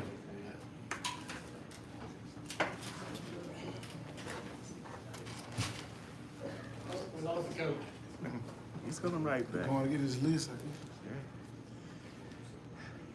guess. Cheat sheet. Yeah. All of the flow people ready. Oh, yeah, all the floor, yeah. Oh, I don't even put on the I'm headset. telling you, Ron got the headset on. God. You just turned off the music game? Audio check. Look at both of them. All these. Tell us who you got with you today. Thank you first of all for having us. I have Antonio Gibbs, he's a senior offensive lineman, and Ryan Hill, he's a senior offensive lineman as well. So he'll be playing offensive line. Okay, well, kind of give us a state of the program, how you feel going into workouts here, fall workout. Oh man, well first of all, I just want to say, man, hey, I'm extremely blessed to be the head coach of the floor, man. To me, no better place in Mobile County. Rich tradition of success on campus there, man. And I don't know when the last time you drove down Dawn Street, but it looks like a lot of new things are happening there. A new direction for the entire program, not just football. So I'm excited that we get a chance to be a part of it. And football is, you know, really the front porch for the newness of the floor. So it's the first thing that people get a chance to see this school year. And we're going to try to make sure that we represent everything that's about to get ready to happen in Tomansville. Coach, you got two road games starting the season off. You're taking a road trip, going up to Fairfield, and then you come back and open up in the region against UMS. You know, you had a close one there. Just talk about those two first games and how that's going to play an effect on your team. Yes, sir, man. Well, to be truthfully honest, every aspect of our schedule this year was strategically placed. We're playing to be a playoff team this year. We're not looking for sympathy or monumental compliments. We're playing to make the playoffs and be in the hunt when it's all said and done. And so we wanted to play a team that was a playoff team with one of our bye weeks, a 5A playoff team. So we called around the state. Fairfield said they wanted a game, so we're going to put our dogs on the bus, head to Birmingham, and see what it feels like to play somebody that played in 5A playoff last year. And UMS, I don't know how this keep happening, man. I laugh about it all the time because Coach Curtis is actually, you know, one of my mentors, someone I talk to often, ask questions and learn from. And man, we laugh about it because ever since I got this job, I always pull UMS and UMS. And so we had our scheduling meeting this year. I just knew, okay, Coach, it's gonna be your time to come to Toberville first, and I pulled UMS and UMS again. And so unfortunately, that's how it happened, man. Playing in the Rattlers in the Snake Pit is a very different experience. So we want as many people to have to come to us as possible, but we'll be ready to go down the street, and we look forward to some great support from our community. It's not a huge commute, so we think that we'll be fine, but it's definitely a challenge to go into on Old Shell and try to knock off Terry Curtis-led football team. Where do you feel like the team might be better this year than last year? Everywhere from when you go 1-9, your expectation has to be to get your program better, from yourself to the trainer to the guy running the weight room. There's no margin for who was good. We went 1-9 last year, and again, like I said, the floor is playing to make the playoffs this year. So we try to get better in every component possible. Started with myself, like I said. I sat down and talked to every great coach I could. We've had some tremendous hires that I'm super excited about. So I know they will be impactful. The guys are stronger, faster, more athletic. We have people that be playing some positions. I think they'll benefit from those changes. And so, man, we just try to make the program better from top to bottom. And I try to lead that process, try to make sure my staff, my kids, they see me in the mix as far as working hard to do whatever I can to improve the program. And I think those behind me, alongside me, will follow suit. Having a Division I commit and a quarterback that picked up a Division I offer, it shows the improvement of the program. And should we expect more things like this with the Rattlers? Yeah, man. I do want to say that I'm extremely excited about that, man. For us to be an inner city Mobile County public school, and to have right now the only local commit to the University of South Alabama, and it's not a mythical offer. Antonio Gibbs is committed to play. Coach Applewhite is looking forward to him coming on campus, and so that was huge for our program. And like you spoke to the word, just progress. And again, we all have goals for our program. One of ours was to have some of our seniors in their next destination in place before we got ready to kick it off. And so to have that for Antonio, to have a few other guys that got some big things on the table right now is really huge for our program, the community, and the kids who have believed in the floor and stayed there. Because believe it or not, man, contrary to popular belief, you definitely can go to school from the floor.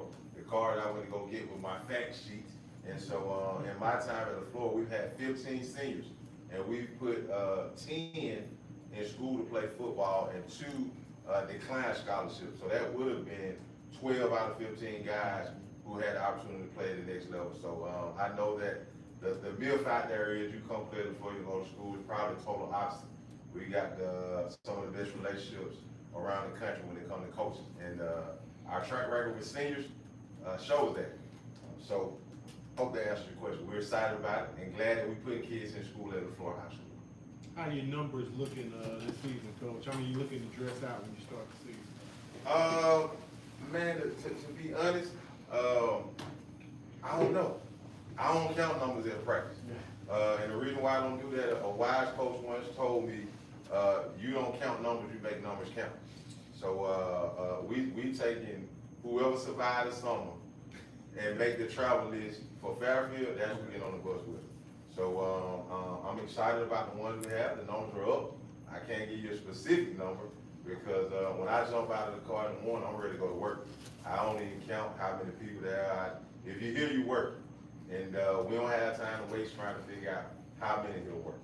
But I can assure you, the ones that's getting off the bus with us, they'll be able to attest to this. We just left a 5 a.m. Practice this morning. And so, if they get off the bus with us at Fairfield, they put in some work this summer. Talk about that kid on the side of you, Gibbs. You know, let everybody know about him. Gibbs, man, amazing story. I have to thank LaFleur for this. And when I say that, I mean the rich history of kids wanting to come to LaFleur and play basketball. Gibbs came thinking he would be a 6'4", 280-pound point guard. And so the day that I met him, he was in the mini gym at LaFleur, and I saw him dunk a basketball standing flat-footed. And I grabbed one of my assistants and said, I don't know what we had scheduled for this afternoon, but whatever it is, now what's on the agenda, we got to find Antonio Gibbs' parents and tell them to come to the school immediately. And, and so, to be honest though, Gibbs is really a great example of how we want our process at LaFleur to work. Since he joined the football team, he's been consistent. He loves to work. He's a 3.5, 3.6 kid, so he'll be a full qualifier. He never wavered or talked about any other places. He was just, coach, I want to help you make LaFleur better. And for us to be successful, we have to be in the business of player development. Some places that's not a problem they have, but we have to develop kids at our place. And so Gibbs came out there, a wide-eyed basketball kid, and now you'll see this year what hard work does. And I think everybody that plays us is going to know why he's a Division I commit real quick. And so that athleticism allowed him to close the gap of maybe what he lacked in experience. He's a super athletic kid, and so I think the sky's the limit for him. But I did want to thank him for coming. Gibbs actually recently lost his brother, which was one of my former players at my previous stop. And so I want to thank him and his family for allowing him to, still come out and represent LaFleur High School. That was big, and I felt like he deserved it. So I'm glad that he got a chance to be here. So thank you guys for inviting him out. Coach, you talked about player development. You had a pretty decent offseason. In 7-on-7s, I got to check you out over at Foley. You put up some good numbers against Hewitt Trustville. Talk about the development of your quarterback room. The quarterback room for us is very exciting right now. We got an OC that has probably 30 years of experience developing quarterbacks, and we got two dynamic guys that can really play. And so hopefully by August 22nd, we'll know which one of those guys is going to take the first snap at quarterback. But since I've been here, it's been the first time that we really got a true competition going on. And both guys do some dynamic things in their own right.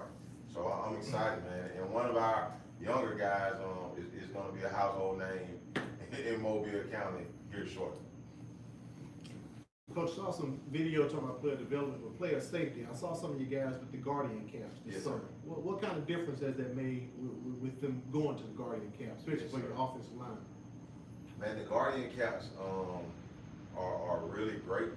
We haven't had any off-season concussions since I ordered them, which was, I think, the spring after my first year there. So, man, we haven't had any head injuries in practice since we ordered the Guardian caps. Kids say they feel cooler with the Guardian caps on, and so it's just a blessing that we were able to get them, and they definitely impacted safety on a daily basis. Coach, you added Jackson to the schedule, Foley, Fairfield. You really trying to make the playoffs this year, playing those caliber of teams. What type of adversity are you gonna put your teams through? Your team through, so that they can be prepared for those games. Yeah, and I don't shy away from what I know it looks like when the floor schedule come out. And again, like I said, when I opened this up, it was definitely something that we wanted to do as a program. And the reason we're doing that is because we're very serious. We believe in what we're going to be putting on the field this year, and everything that we do has to represent that. And so our guys have started to develop my personality, which is kind of I believe I run through a wall. I don't really kind of tunnel vision when I got something in front of me. And so they said, Coach, we want to play some good teams, and we want to find out that we're better. We're not afraid of or what might happen. Don't try to protect us. Let's go be a better football team. And so once I got that from my senior leadership, you know, we went after it. And Jackson's gonna be a really good team. Foley's gonna be coached well with Derek Scott. And so for us, again, we're at that point of we're here. It's now. It's not, you know, we took our lumps. Games were way out of hand our first year, last year. We closed the door a little bit, but now we're ready to walk on into the party and say hello. The floor just got here. Don't know if you invited us, but we decided to come. And so those teams, I feel like, will give you a real true sense of where you're headed as a program. We know it'll be challenging, but in 5A Region 1, what game won't be challenging? I mean, every week is a playoff game in 5A Region 1, so you can't hide from anybody. And so in order to get better, you might as well play some teams that will show you what you need to improve on, where you've grown it, where have you gotten better. And so I'm all about that. I didn't take this job to do things that I feel like benefit me. I'm at the floor because I want to build this into a legitimate football program. And I feel like that's the next necessary step is to be able to jump on the field with some of those talented teams. What makes you confident that you're ready to go from one win to a playoff contender? What have you seen that makes you think already that step? Well, the first thing is, why wouldn't I feel like I'm ready to go from a one-win team to a playoff team? I might as well step down as a coach if I'm going into August feeling like I'm not a playoff team. If you drive into your field house, you get out your car, stand in front of your kids, and you're not for sure you're ready to take the next steps and lead them to the playoffs, you need to find another profession. And so that's the first part of the answer. The second part is, if you look at the whole of our season, we got to figure out how to finish. We had a 7-13 game against UMS right at home, game that came down to the final possession. And again, Coach Terry Curtis showed why he's one of the best coaches in the state of Alabama. When the game was on the line, he pulled somebody back out he hadn't ran the last 2 years on film, and they got it in zone. And so you learn from that. Faith Academy, we had the ball on the 9-yard line with a chance to win the ball. And that is a legitimate playoff team. Viger High School, we had an 11-minute drive against Viger. So the steps are there. We don't have any reason to believe we're not ready to take the next steps. And I think sometimes as coaches, you know, we can get a little timid and afraid because the season is uncertain. I'm not that. I understand those teams are good, and I understand why you would ask that question, but I would be ashamed of myself if I didn't say I believe wholeheartedly we're ready to take the next steps in the program. Speaking of coaching, how excited are you to match your wisdom against John McKenzie coming back at Viking? That's going to be a home opener. Yeah, the snake pit. It will be the home opener at the Match snake wits. pit. Man, to be honest, man, Coach McKenzie is definitely one of the most charismatic people I've ever been around in my life, man. And I really enjoyed my time with Coach McKenzie because he gave me the room to grow and develop into an assistant coach that would be able to one day be a head coach. And so he put a lot of time into that. And so I'm excited, and I root for him every week except one, week 3. And so, you know, it's just like any big brother, little brother, uncle type scenario. I want to beat you. So that when we get together for family reunions, I can always say, I learned a lot from you. And I'm just excited about the chance to compete against him, man, and him having to come over to the floor. Hopefully he'll be proud of what he poured into me as a head coach, and you know, happy that we spent time together and had a chance to win a championship working together. Coach, you talked about that home opener, which leads to my point. You got a lot of construction going on campus, a lot of construction going on to the baseball and softball fields behind the stadium. You got the Hank Aaron House right in the front of the stadium. Yes, sir. It's a lot of anticipation being built up. You have some high-profile home games this year. Yes, sir. What's the anticipation like, and how excited are you guys to just take forward to that? Yes, sir. We're working right now on the logistics because we understand that some of those teams that'll be coming in should be some great atmospheres. But man, this is my plea to the LaFleur alumni. We need you on each one of those nights that he mentioned.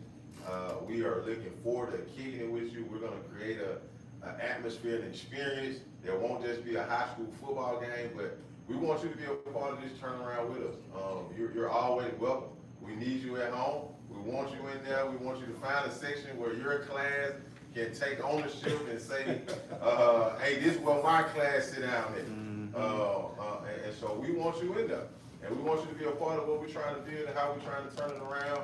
And I can guarantee you the product that's going to be put on display, you're going to be very, very proud of.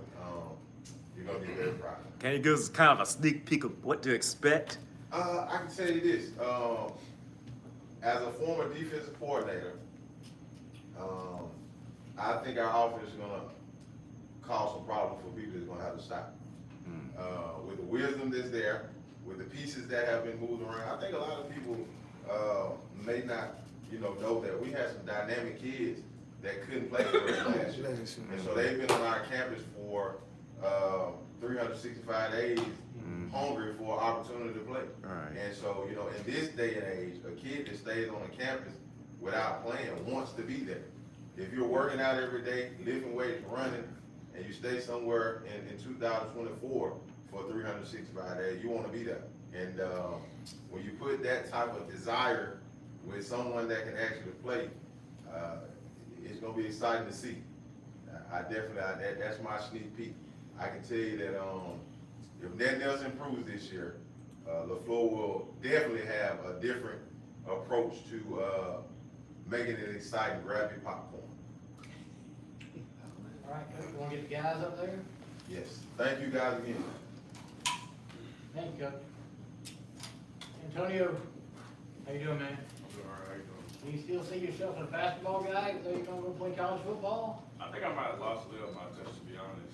I think I'm still pretty good at basketball. Did Coach talk you into coming out, or how did it turn out? Well, like you said, I was in the mini gym playing basketball, and they said, son, how have you ever played football full time? And I said, nah. They said you might be good, so I went on a limb and just did it, spring game. I think it was 2023? Yeah, against Blunt. So that transpires, and we are where we are now.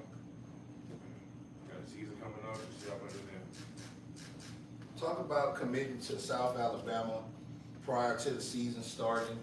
It's been a long time since the LaFleur has had to commit to a school of that magnitude. Well, I think it just sets the bar for like the rest of the players on the team, because when I heard about the offer, I was a little happy, to be honest, but then I was like, I gotta go back to work. My coach told me I gotta go back to work too. And then I guess you could say it would inspire the other teammates to get at it, go try to be better, get bigger, get stronger, get faster, and all the above, to be in the same position I am. What was it about the South that made you wanna go there? Well, the staff and the O-line coach, they're pretty down to earth. Like, they're not somebody who just wants you just to get you on the roster for extra body. They actually said they have interest in me, so I feel like if they have interest in me, why not go there? It's one of your favorite Coach Jackson moments you're gonna take away with me.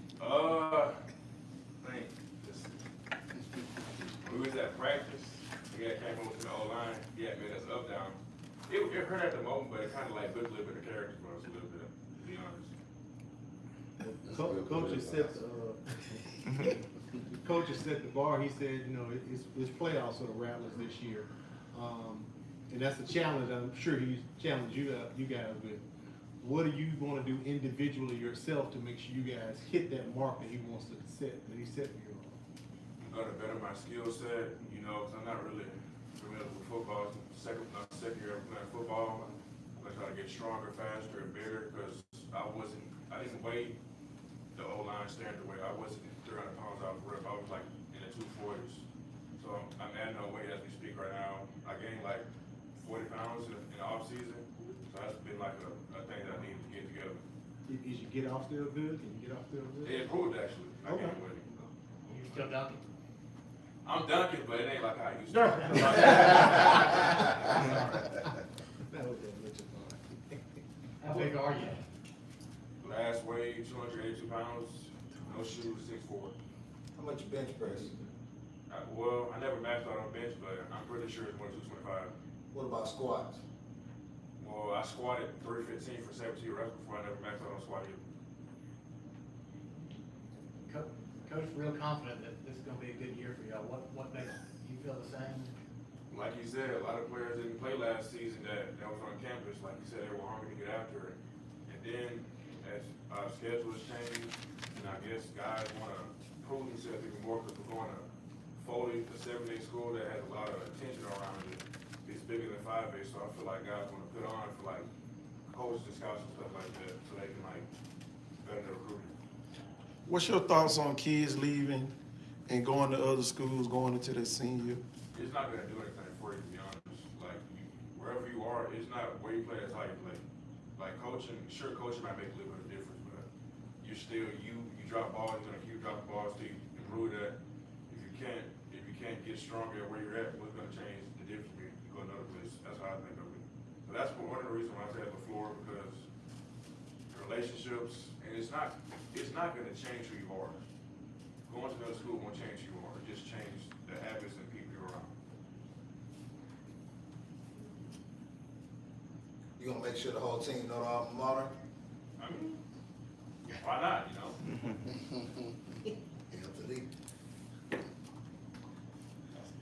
How does coaching inspire you?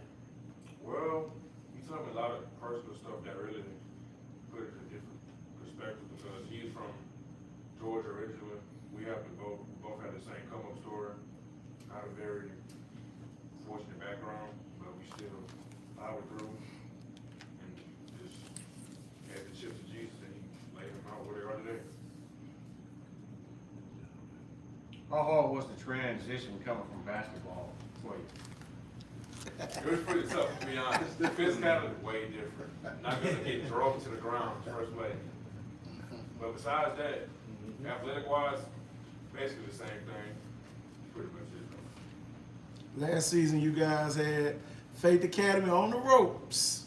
Yeah. What's your motto for this season? Finish or?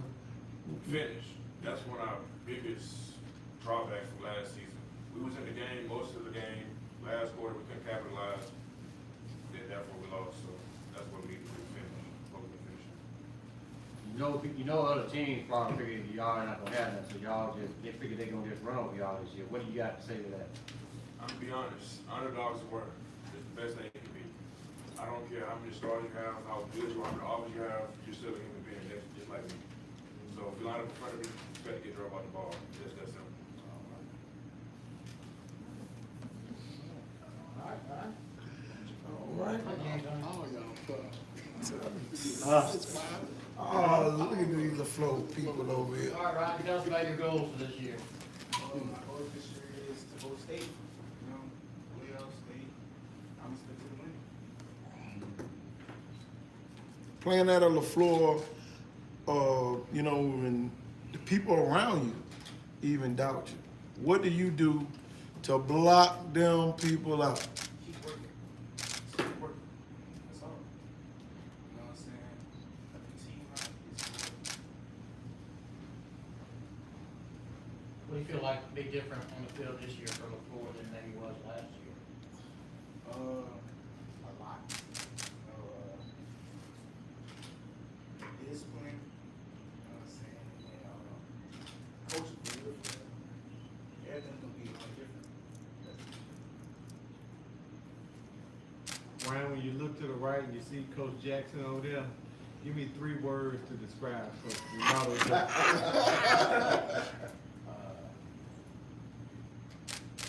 Funny.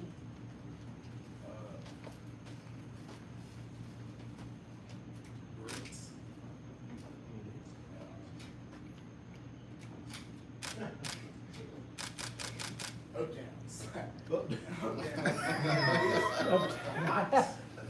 Up down. So you got a good work ethic, in other words. Yeah, hard worker. Talk about that guy next to you. My best friend. You know, freshman year homeroom, had nobody know there. Turn next to me, he was right there, you know what I'm saying? Chop it up. You know, I was like, bro, I'm thinking football. I don't know about that. I'm like, oh, he finna be there soon, don't worry about it. He finna be there soon. But when I needed the most, he was there for me, you know what I'm saying? Oh, everything to him.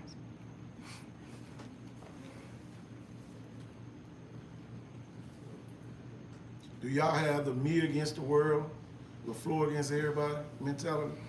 Do you feel like the team have that mentality this year? Yes, sir. Everybody doubts us, they doubt us.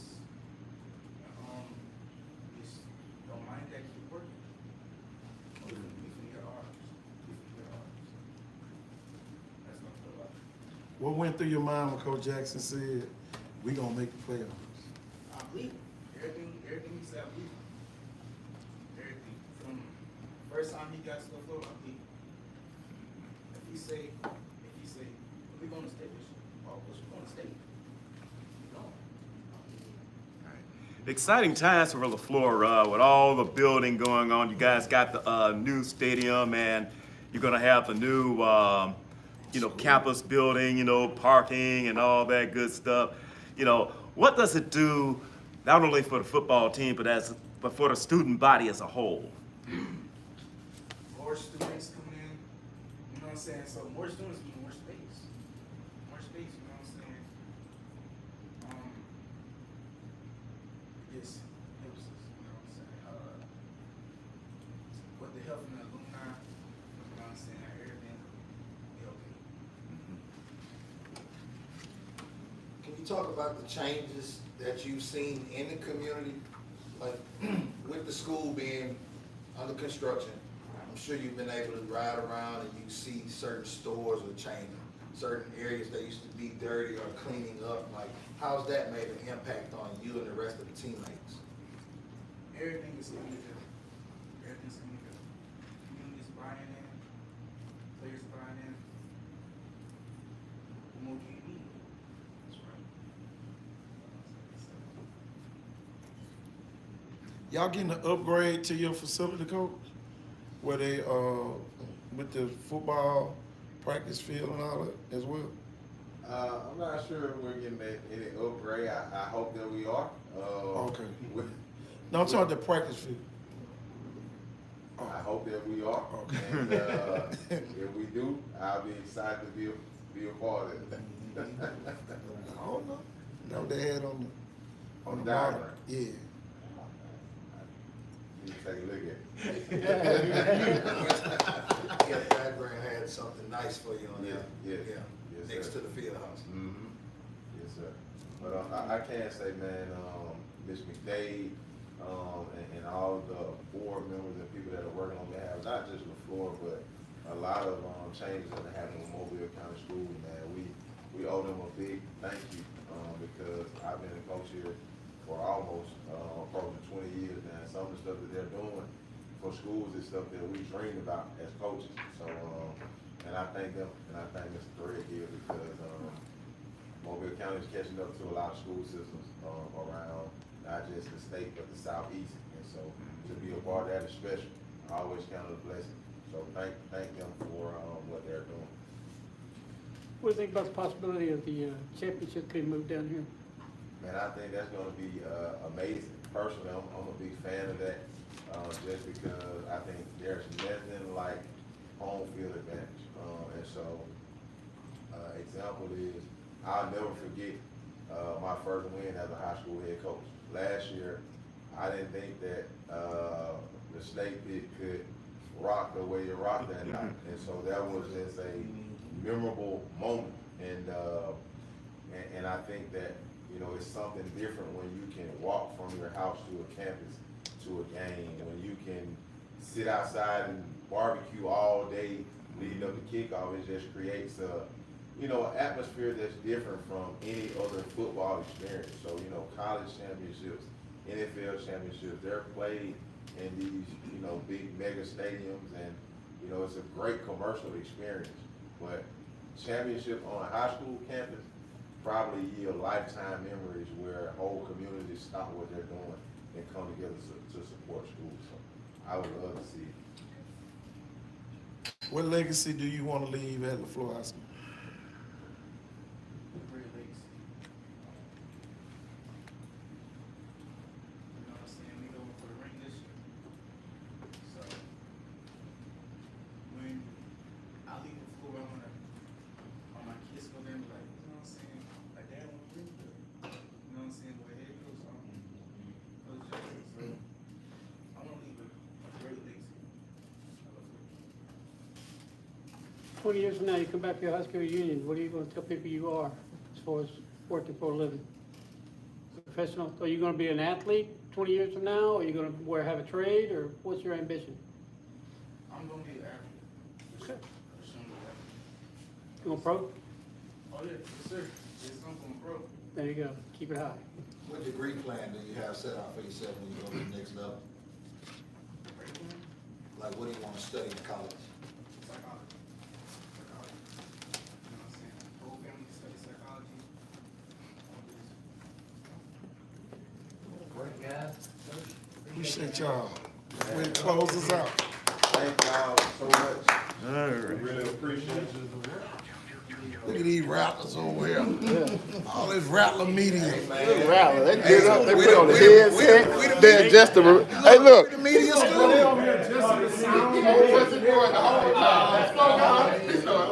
We the media school. Look at this. They on YouTube. We the media school.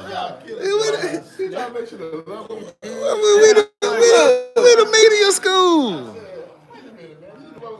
What y'all want us to do, man?